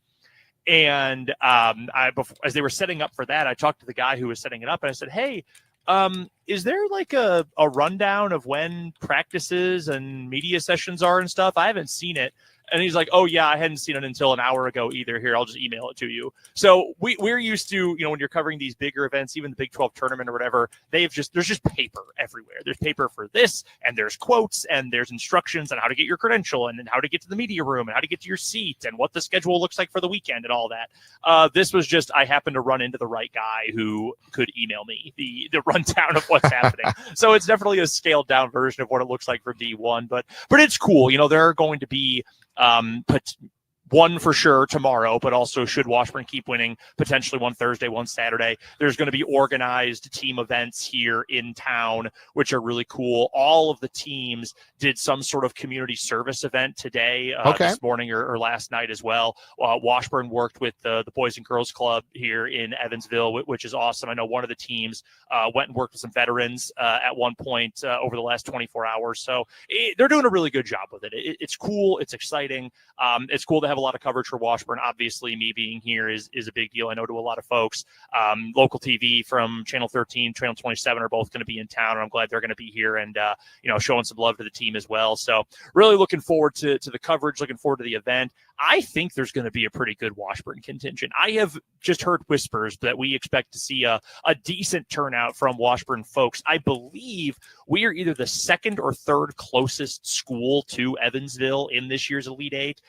West Liberty, which is in West Virginia, I believe, they're not too far. And then Lake Superior State from up in Michigan, they're about equidistant with Washburn. But other than Cal State Dominguez Hills. Unfortunately for the Toros, I'm not, or what are they? Not the Hilltoppers. They might be the Toros.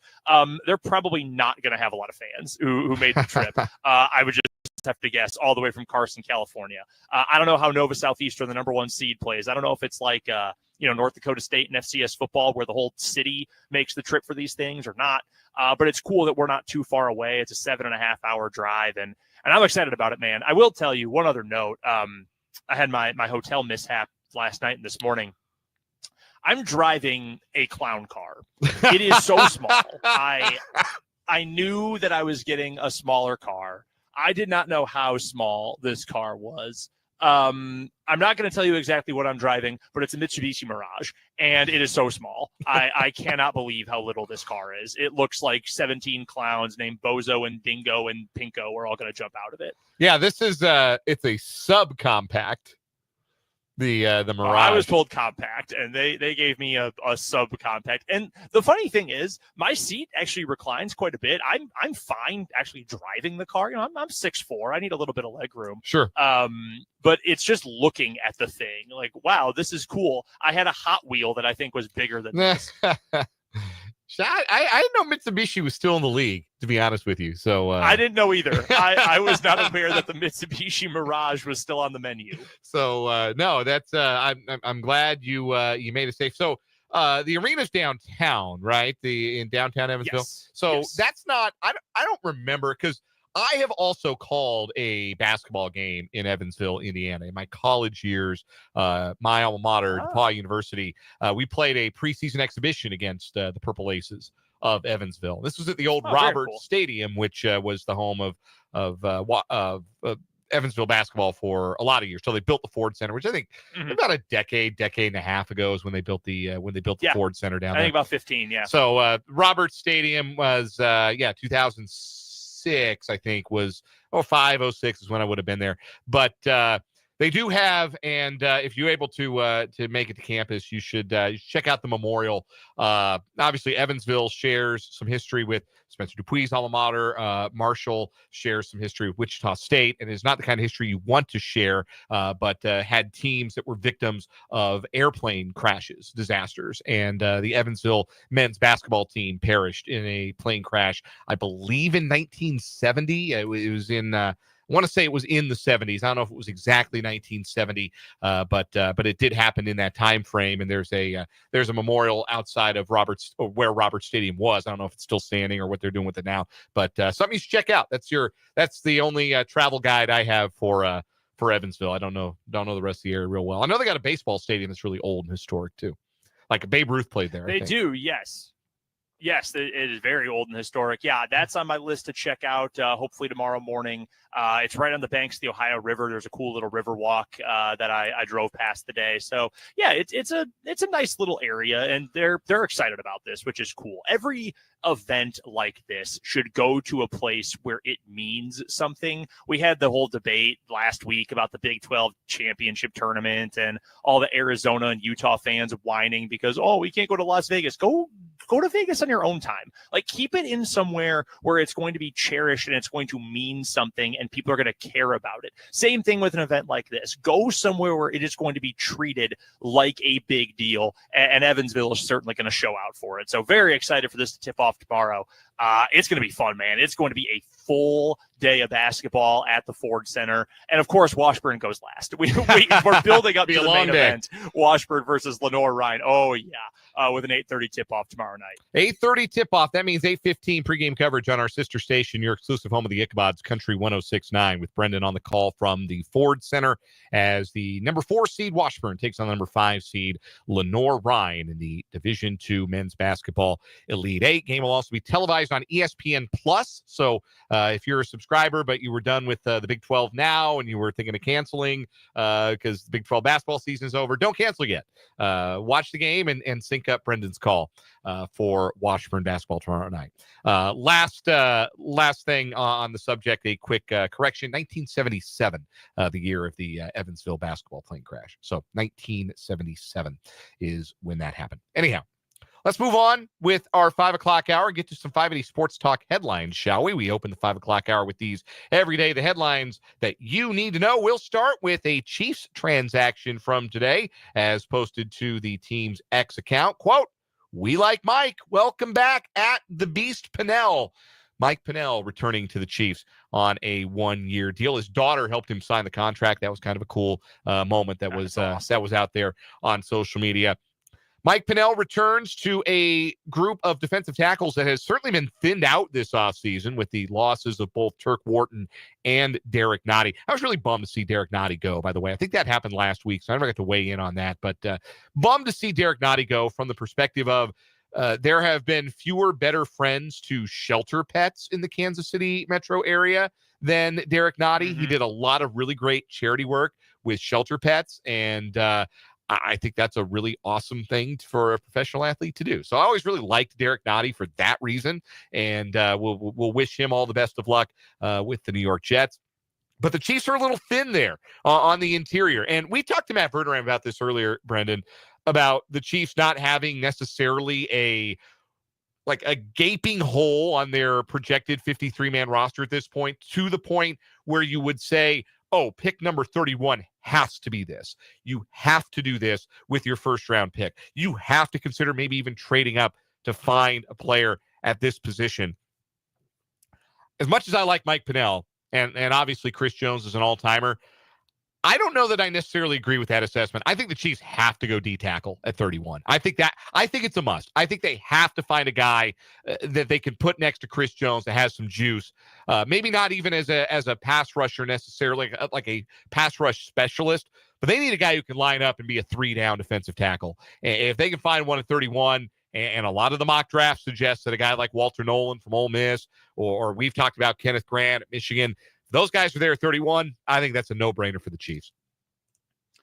I have been leaning toward defensive tackle throughout this offseason process so far for the Chiefs in that spot. I think given the incredible depth at the position this year, at the top of this draft in particular, there should be a really good player who is there. I still believe if Kenneth Grant is there in the mid-20s, you trade up and get him. I know the Chiefs have 8 picks and a handful of them are only 7th rounders. I do not care. That is a player worth going and getting. I'm all in if he is there in the mid-20s moving up to get him. I wouldn't even hate the idea of doing that for Nolan. I think he's a little more raw, but I can understand the adoration of the traits he brings to the table. Either one of those guys I think would be a home run. Here is the thing that's holding me back from saying it's a must, though, even if that's the way I'm leaning. The Chiefs have a couple of different spots, and we brought this up to Matt Derrick on Friday when he joined us on the show. The Chiefs feel like they're really building for now, which is fine because you've got Mahomes, you've got one more year of Kelsey, you've got Chris Jones for now, but probably for not that much longer. You've got the line assembled for now, all of that. But there's not a lot for the future in a couple of different spots. I mean, outside of the rest of this Chris Jones contract, you've got nothing in the middle. I think on the edge, you've got some real worries there about what the longer-term future is going to look like. And I think offensive tackle, you've got some real worries. Jalen Moore is only on a 2-year deal. And Spencer was right when he brought it up last week that, well, hey, if he's really good in 2025, he'll get a long-term extension. And that's absolutely true. So you're not worried about it then. The problem is we have no idea if he can be that guy. So you only have him certainly for 1, probably for 2 years. Juwan Taylor's done after this year. That's like the most open secret in the entire NFL right now. It just feels like the Chiefs have a number of different spots where they really need to think about the long-term future. Defensive tackle is certainly there, and I agree with you. I'm certainly leaning in that way. It just feels like it's a somewhat precarious long-term strategy. Like, I love Mike Pennel. I think Mike Pennel is really good at what he does. And it's very funny, has a role. You know, you can think of a number of different guys over time. What's his name? Jonathan Hankins is this kind of player. Snacks Harrison was this guy for a long time. These big space-eating, gap-swallowing defensive tackles. Terrence Knighton. Knighton. The quarterback more than... Yes, pot roast absolutely was this kind of guy. They can hang around forever because they're super specialized, but they only play 15-ish snaps a game maybe. They do one thing, but they do it really well and they stay healthy. And that's been Mike Pennel. That was pot roast. That was Snacks. Great names. Mike Pennel needs to be like crawfish boil or something, like something delicious, because that's apparently the go-to nickname for these guys. But that's it's a useful piece to have, like Mr. Rocky Mountain Oyster or something, but from his Colorado connections. But anyway, my point being, I like having that piece, and I have no complaints about bringing him in. I just feel like, hey, you've got to make sure that you have guys for, I don't know, like 2026 and maybe even 2027. And that's the case in a few different spots with this roster. We need to figure out Mike Pennell's favorite barbecue order. And then we'll go with that, like burnt ends Pennell. Yeah, that's so good. Brisket Pennell.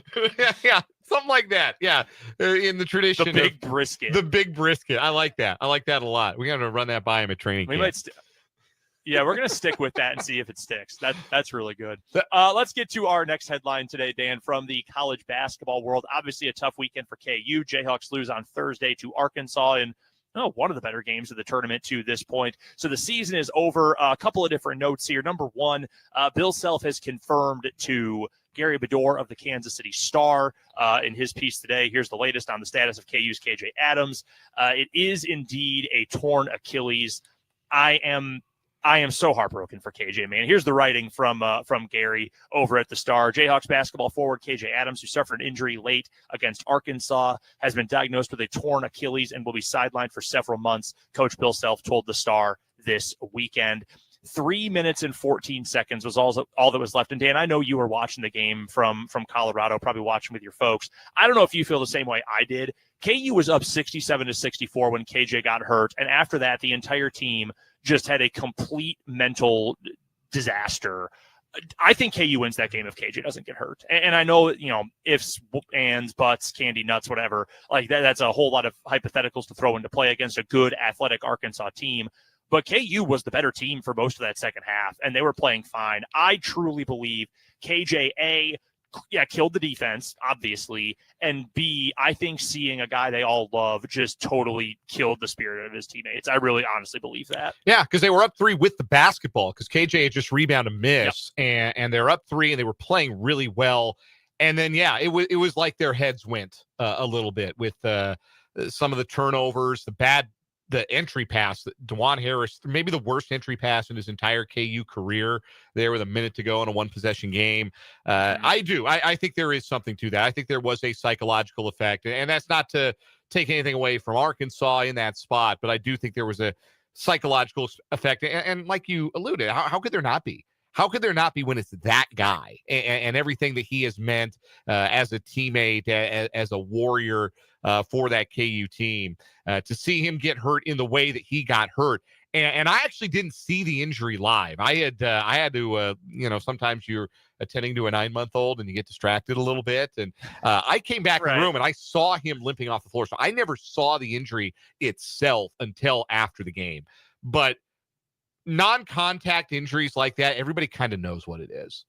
And you know in the moment that it isn't good. So those guys all had to know at that point that not only was their guy out, but that was going to be the last basketball he played for a little bit. And that had to have had an impact. I hate it for KJ, and I do. I don't know what his basketball future looks like. It's certainly even cloudier now with an injury like this, which is not an easy one to come back from.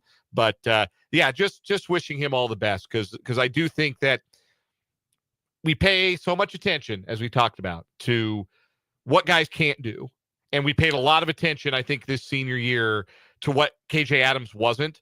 But, man, what KJ Adams was, A, a champion, and B, the kind of guy that makes rooting for a college basketball team in this day and age rewarding, because they stayed all 4 years and you got to see him grow into what they became. And it is so unfortunate, so unfair that was how his career ended. Not even just with the loss, but with the injury. They could have won, and that would have been a different deal. But the fact that that's the last act of KJ Adams as a KU basketball player, that just stinks. That just proves life ain't fair. No, I said this on Friday's show.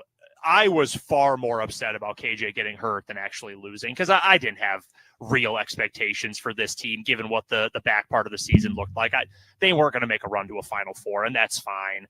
But seeing him get hurt like that was so hard, and he took so much flack, like you alluded to, all freaking year. And through all of it, showed up every day, for everything you've heard, showed up with a great attitude every day. He busted his ass, man. Every game, even when he was struggling, even when he couldn't score, whatever, he was working hard, gave so much to KU. And for all the, he can't shoot, he can't space the floor, all these other things, yes, there were limits to his game. There's no doubting that. I'm never going to deny that. Go look at what happened when KJ didn't play. I love Flory, and I think next year Flory Badunga is, assuming he comes back, I think at this point Flory's going to test the draft waters. That kind of sounds where it's trending, but I do think he will be back to have a full year of playing at KU. That's just my guess at this point. Flory's defense, not great. KJ's defense, elite constantly. And it was the huge difference in a number of different games when KJ wasn't on the floor. So my heart aches for him. Self-told Gary Bedore as well. It's going to be 9 to 10 months before he's able to get back on the court. But he expects him to stick around KU for a while, and he said they'll find something for him to do in the meantime. Get him like working with the strength coaches and get him started on his career as a strength coach after this, because man, that dude is jacked. He is truly built like a linebacker, but he's 6'7". So my heart goes out to KJ that it is indeed a torn Achilles. The other KU note I wanted to get to, though, because we talked about this all leading into last week, we did not end up getting the much anticipated third matchup of the year between number 2 recruit in the nation and future Kansas Jayhawk Darren Peterson and number 1 recruit and future BYU Cougar AJ Dybanza, because AJ Dybanza's team was upset in the semifinals of the Grind Session Prep Tournament at Haskell this weekend. The early rounds were played in Salt Lake City. Then they played the latter 2 rounds at Haskell College or University in Lawrence. And AJ Dybanza's team got upset in the semifinals, so he didn't get that rematch. Darren Peterson, though, was awesome. I don't know if any of you guys who are joining us today got to go out to Lawrence and see this. I know our guy Triple G, who hangs out with us sometimes, I know he was there at the game. Darren Peterson, man, from the clips I saw, and I know it's prep AAU stuff. I get it. But, man, he is such a smooth operator. I get why they call him Bucket Jones. I do, because maybe he doesn't have quite the same combination of speed, strength, explosion as Dybanza. And look, Darren Peterson's in the top 1% of athletes, even if he's not the most pristine athlete like Dybanza. But God, every single movement is so fluid. It's so smooth. Didn't shoot the ball well on Saturday, but did hit a buzzer beater half-court 3 at one point and still scored 21. And he was really, really good on both ends on Sunday. So KU fans, I know this year was difficult. I know it was frustrating, but that dude coming to Lawrence next year is going to be awesome. Yep, and no pressure on him or anything, but hey, they've only been to the second weekend once since 2018, so hey, Bucket Jones, better get some buckets in March, big dog. You know, that's going to be the expectation, that he gets some of those buckets in the NCAA tournament. Last headlines here on our 5A Sports Talk headlines. We'll just hit the coaching carousel in college basketball. 3 notable moves on deck today. We'll start with the big one. Iowa hires Drake McCollum as hoops coach. Ben McCollum, the former Northwest Missouri State head man, one and done at Drake after leading them to the round of 32 in a loss to Texas Tech on Saturday. He has taken the vacancy at Iowa, which was left after they fired Fran McCaffrey. McCollum's an Iowa guy. This hire made all the sense in the world for Iowa. It's going to be a little strange seeing Iowa go from super up-tempo to the much more deliberate ball screen motion offense that Ben McCollum has run. But it will also be strange to see Iowa basketball win, because that's what they're going to do with Ben McCollum as their head coach, because that's what Ben McCollum's teams do. The other interesting question, Ben Sturtz goes with him, right?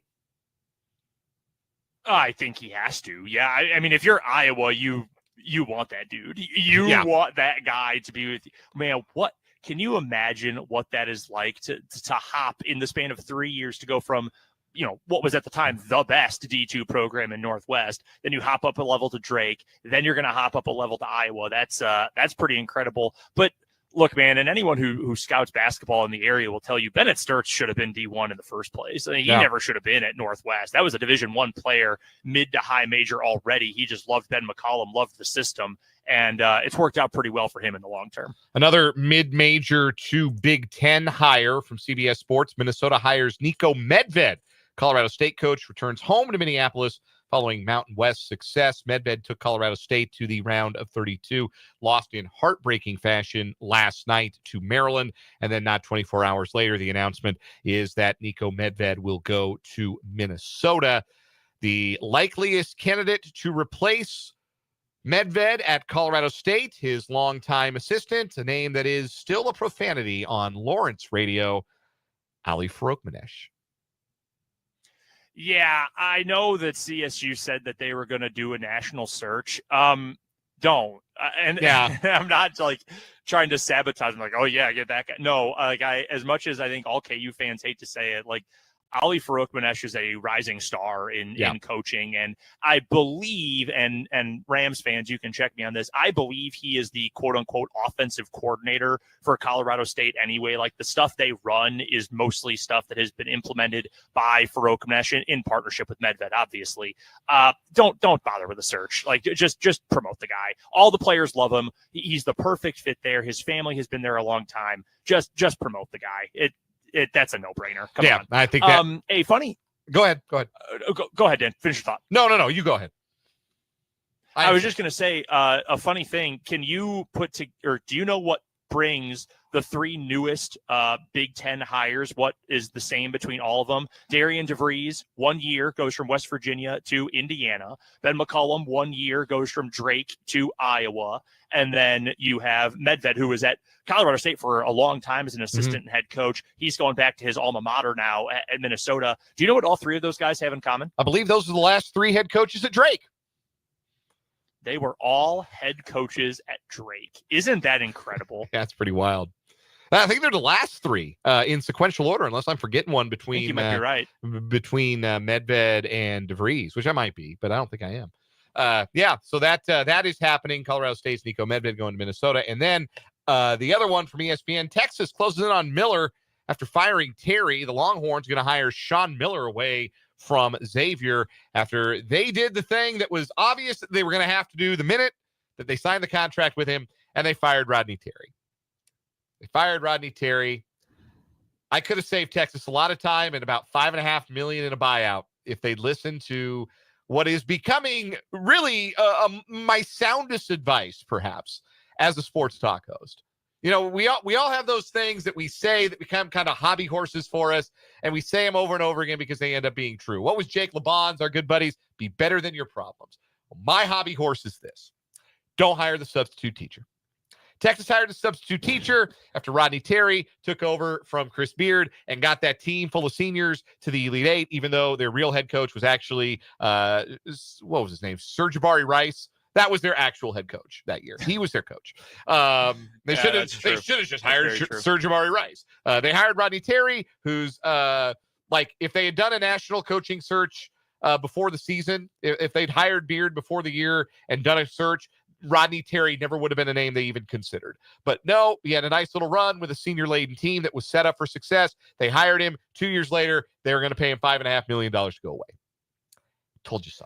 I think Sean Miller's a good hire. I mean, they get a real basketball guy in there. Not that Rodney Terry's not a basketball guy, but this makes a lot more sense. Like, you're going to be a more, to use a phrase I know you like to use, Danny, you're going to be a more serious program with Sean Miller there. I don't think Sean Miller is ever going to win a national championship, but with Texas money, if they're going to let him use some of that money, they're going to get some good players back at Texas, and they're going to run real stuff. And he's a respectable and a respect-worthy coach. So I think it's a good hire overall. It's not the greatest hire in basketball history, but you're going to get a level of success with Sean Miller that I think Texas will be more than content with. Yeah. There'll be a much more serious program, and I do wish Rodney Terry all the best in his endeavors to find the smallest possible pair of glasses to wear on the sideline. Like, he is to glasses what TJ Otzelberger is to polo shirts. Just the smallest possible size that is functional is what Rodney Terry goes with. That was a side swipe, unnecessary. We're going to take a break. We're going to come back and talk about the K-State women because they're dancing like it's 2002 on their way to the Sweet 16. We'll give some love to the Midi Cats coming up on the other side of this timeout here on 580 Sports Talk.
5:38 on 580 Sports Talk.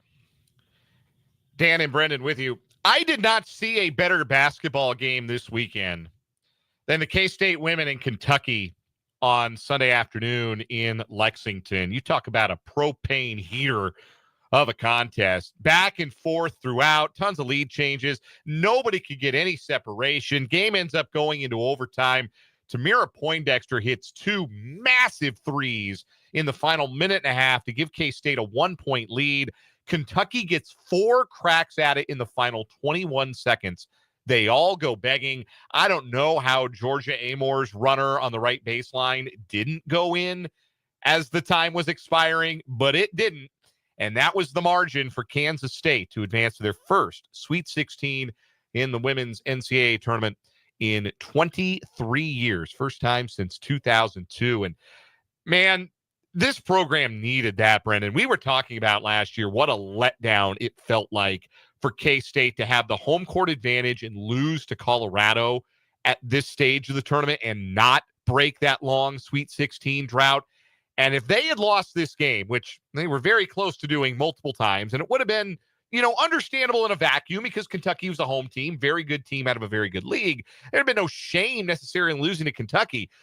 But then you'd look at the program and say, you just had the best player you're maybe ever going to have in program history in Ayoka Lee, and you didn't get out of the first weekend with her. You couldn't manage to get out of the first weekend ever with Ayoka Lee.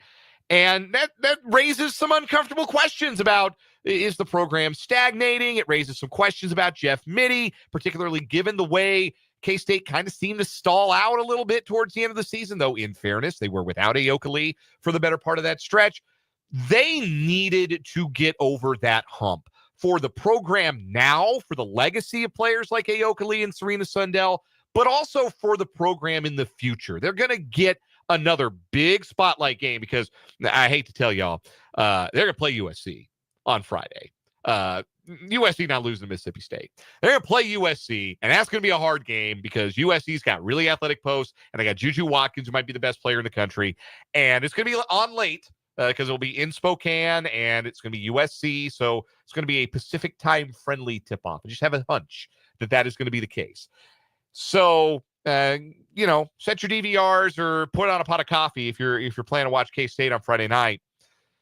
It's going to be a hard game, but they're there, and it shows some tangible progress for the program. It's another benchmark that they've cleared to get to play in the second weekend. And most importantly of all, the thing that I'm happiest about, Brendan, is that Ayoka Lee gets another game of college basketball. For her, and you're right. I mean, it would have been – it's not quite the same, when you talk about the various other contexts, but makes me think about 4-year starter Udoka Azubuike never playing in a Big 12 tournament game. Like, how is this possible? And it was not his fault. Obviously, he was injured a couple of those years, then a pandemic. But, man, how in the world does this happen? How can you not get to the second weekend with Ayoka Lee, even with all the injuries that she's had to deal with over the course of her career? So I'm very happy for her. All this talk in the last couple of days about, the portal is so bad and yada, yada. I don't know. If you're a K-State fan, I'd feel like I love the transfer portal. Tamira Poindexter was at Tulsa previously, and she comes in and she has a truly heroic first ever kind of performance. 8 threes and 6 blocks in a single tournament game. I believe it was the first time that had ever happened. That's why she was my good when we did Good, Bad, and Ugly a little bit earlier on today. You had Serena Sundell continue her ascent to superstardom that she's been on all year. You got other good contributions in that game. You got, honestly, great performances on the other end, too. George Amor, oh, my gosh. Well, I cannot believe she missed that last shot. Shot maker. Oh, my gosh. What a player. Virginia Tech transfer, if I'm not mistaken. I think she was originally went with her head coach. Virginia Tech. Kenny Brooks was the head coach of Virginia Tech, went to Kentucky. Yeah. That's what I thought, right? So, I mean, it was just a great game. It was great individual efforts. And I'll be honest with you, even for Ayoka Lee and for all those other players, like, oh, my gosh, what an incredible accomplishment. I don't think anyone feels better than Jeff Mittie because, honestly, with the Mizzou rumors that were out there, and who knows how real those were, they have since hired a coach. Who knows how serious that actually was. His non-committal answers about it made me feel like there was at least some legitimate smoke there. The angst among the fan base last season when they couldn't get it done despite being a host. The angst this season when K-State didn't have enough juice to host again, although the Lee injury obviously changes things. To just get that monkey off your back and say, yeah, we did that. And frankly, yeah, I did that. That's got to feel really good for him. Feels, he's been there a long enough time now. You don't need proof of concept, so to speak. But it is a little bit more proof of concept. Yeah, I can get us to this point. That's a really big deal, I think, for him. And I think for at least the time being is going to quiet some of the detractors. There will always be those people, but it'll quiet them for at least a little bit. And look, go beat USC. Well, why the hell not? Go beat them. It's March Madness. That's what you're supposed to do, right? And you got a bunch Juju Watkins is awesome, but go beat him. Yeah, you got a bunch of really good defenders you can throw at Juju Watkins. You've got some depth as far as wing and guard defenders. See if you can't throw her off her game a little bit and catch her on an off night. Try and make it difficult for her in an unfamiliar setting up there in Spokane. You mentioned the benefit of the transfers that K-State had throughout the season and in that game for sure. And it wasn't just that they picked the right players. I mean, obviously, Poindexter was huge all year. Kennedy Taylor, who had double-figure scoring, played really, really well. The Shawnee Mission Northwest product was able to spell Aoka Lee valuably throughout this season. But it not only validated who they picked, but it validated their approach in the portal, which was making sure that when they got to a game like this, it wasn't going to be Aoka Lee or bust. It wasn't going to be either Aoka Lee goes crazy or we got no shot. Because what happened last year was Colorado could throw some bigs at Aoka Lee, and she had kind of been worn down with the injuries. And even this year, you can tell that she's not quite playing at 100%. Still had 16 and 9 yesterday. Not like she's all of a sudden bad at basketball, but not 100%. Right. But they're less dependent on her in the big moments. Tamira Poindexter wanted those shots down the stretch. Serena Sundell leveling up has given her confidence to take big shots in games like this. That was the thing that they felt like they were kind of missing last year. And down the stretch, you kind of wondered if it was going to materialize with this team, but it did in that game on the road. Those veteran players, that transfer portal addition in Poindexter, they weren't shy of the moment. And they seized the moment, and they sent K-State to the Sweet 16. They'll play Friday. We don't know when yet. We technically don't know who yet, but it's going to be USC. We'll have the game here on 580 WIBW FM 104.9. We'll pass along details once the bracket is updated tomorrow. Take a quick time out here. When we come back, we got the Royals on the radio tonight. We'll tell you all about that next here on 580 Sports Talk.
Spring is here officially.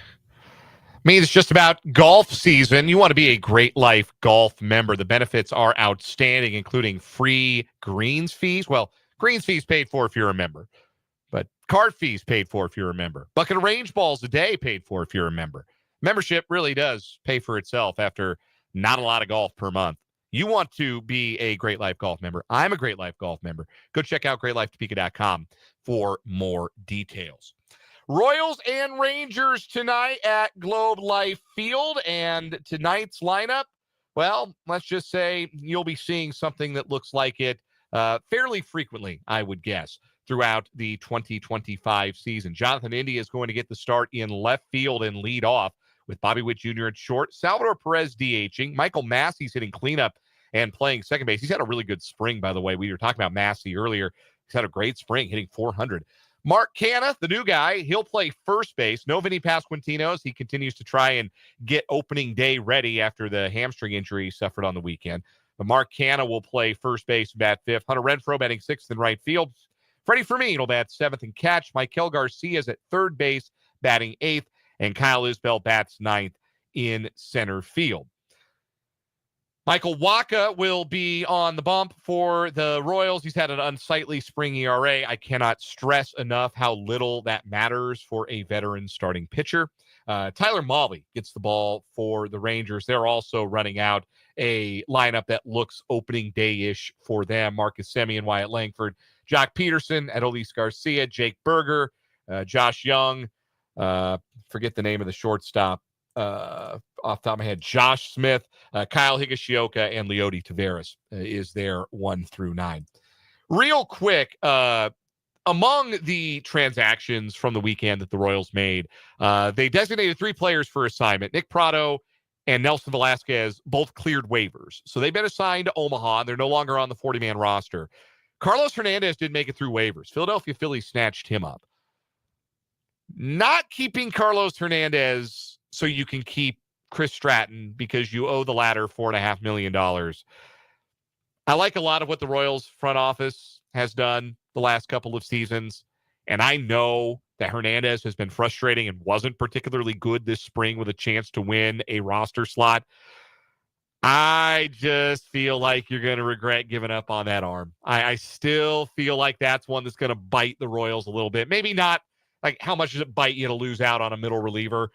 Not that much in the end, but I'd much rather have him on the 26-man opening day than Chris Stratton. I still believe in Carlos Hernandez. Maybe I'm the only one out on that limb anymore. Yeah, I mean, it's a traits thing. I mean, we remember that half a season when he was the best pitcher in the American League. I mean, it was crazy. He was their best starter for like a month. You could see the vision with it. Yeah, so I don't know. I'm with you. I'm not going to get too worked up about losing a guy who had never quite put it together aside for, 8 starts in a row that one season. But yeah, I mean, it's unfortunate because I'd rather bet on the traits than on the age with Hernandez versus Stratton. But sometimes you gamble and you lose, and you got to pay the price for it. And Stratton was just bad. Like, it wasn't, he was bad, but he was hurt. Right. Like, he was bad and then he got hurt. And he doesn't miss bats, and he walked a bunch of guys, and I don't know. Maybe he's a really good hang. And sometimes the 13th guy in your pitching staff, if he's a veteran who's a good hang and you owe him a little more money and you don't want to swallow the money yet, like I guess I can see the vision. Doesn't mean I have to agree with it. We'll take one more timeout, come back with a final word after this.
Wrapping up and walking off this Monday edition of 580 Sports Talk with a final word. Brendan Dworzinski from Evansville, lay it on us. Yeah, so I will not be on the show tomorrow. I've got plenty of pregame stuff I'm going to get done, be interviewing Coach Ballard, going to be there scouting some other games, hopefully some future opponents for Washburn, and then obviously calling the game tomorrow night. So I just wanted to tell you that I hope you listen along. If you're not making the trip out here to Southern Indiana, I hope you will listen along on Country 106.9 coming up tomorrow night, 8:15 pregame, 8:30 tip-off, Washburn versus Lenore-Rhine. It is the first Elite Eight game for Washburn since 2001. I was 6 years old. I am now in my 30s now to tell you how long it's been. So it's a huge game coming up for Washburn. Hope you'll listen along and support our local program coming up tomorrow night. My final word is I was so excited. My son had a toy. We were at my parents' house last week. That's where I was on my little vacation. And he had a toy that was making like that rap air horn sound. And he really liked it. And I have found that it's a very capable distraction for him, or a way to get him to smile for pictures. And I downloaded it as an app on my phone. So I have a phone, and I can pull the app, and I can push the button, and it plays, the rap air horn, and I was going to do it on the show today, and I totally forgot until just now. But I was going to tell the story. I was going to do it at the top of the show and play the sound, and I forgot. But anyway, hey, Royals baseball in the air tonight. Royals baseball coming up 7:00 as they take on the Rangers from Arlington. Hope you enjoyed that game. We'll be back tomorrow from 3 until 6. For Brendan and Spencer, I'm Dan. This is 580 Sports Talk. Good night.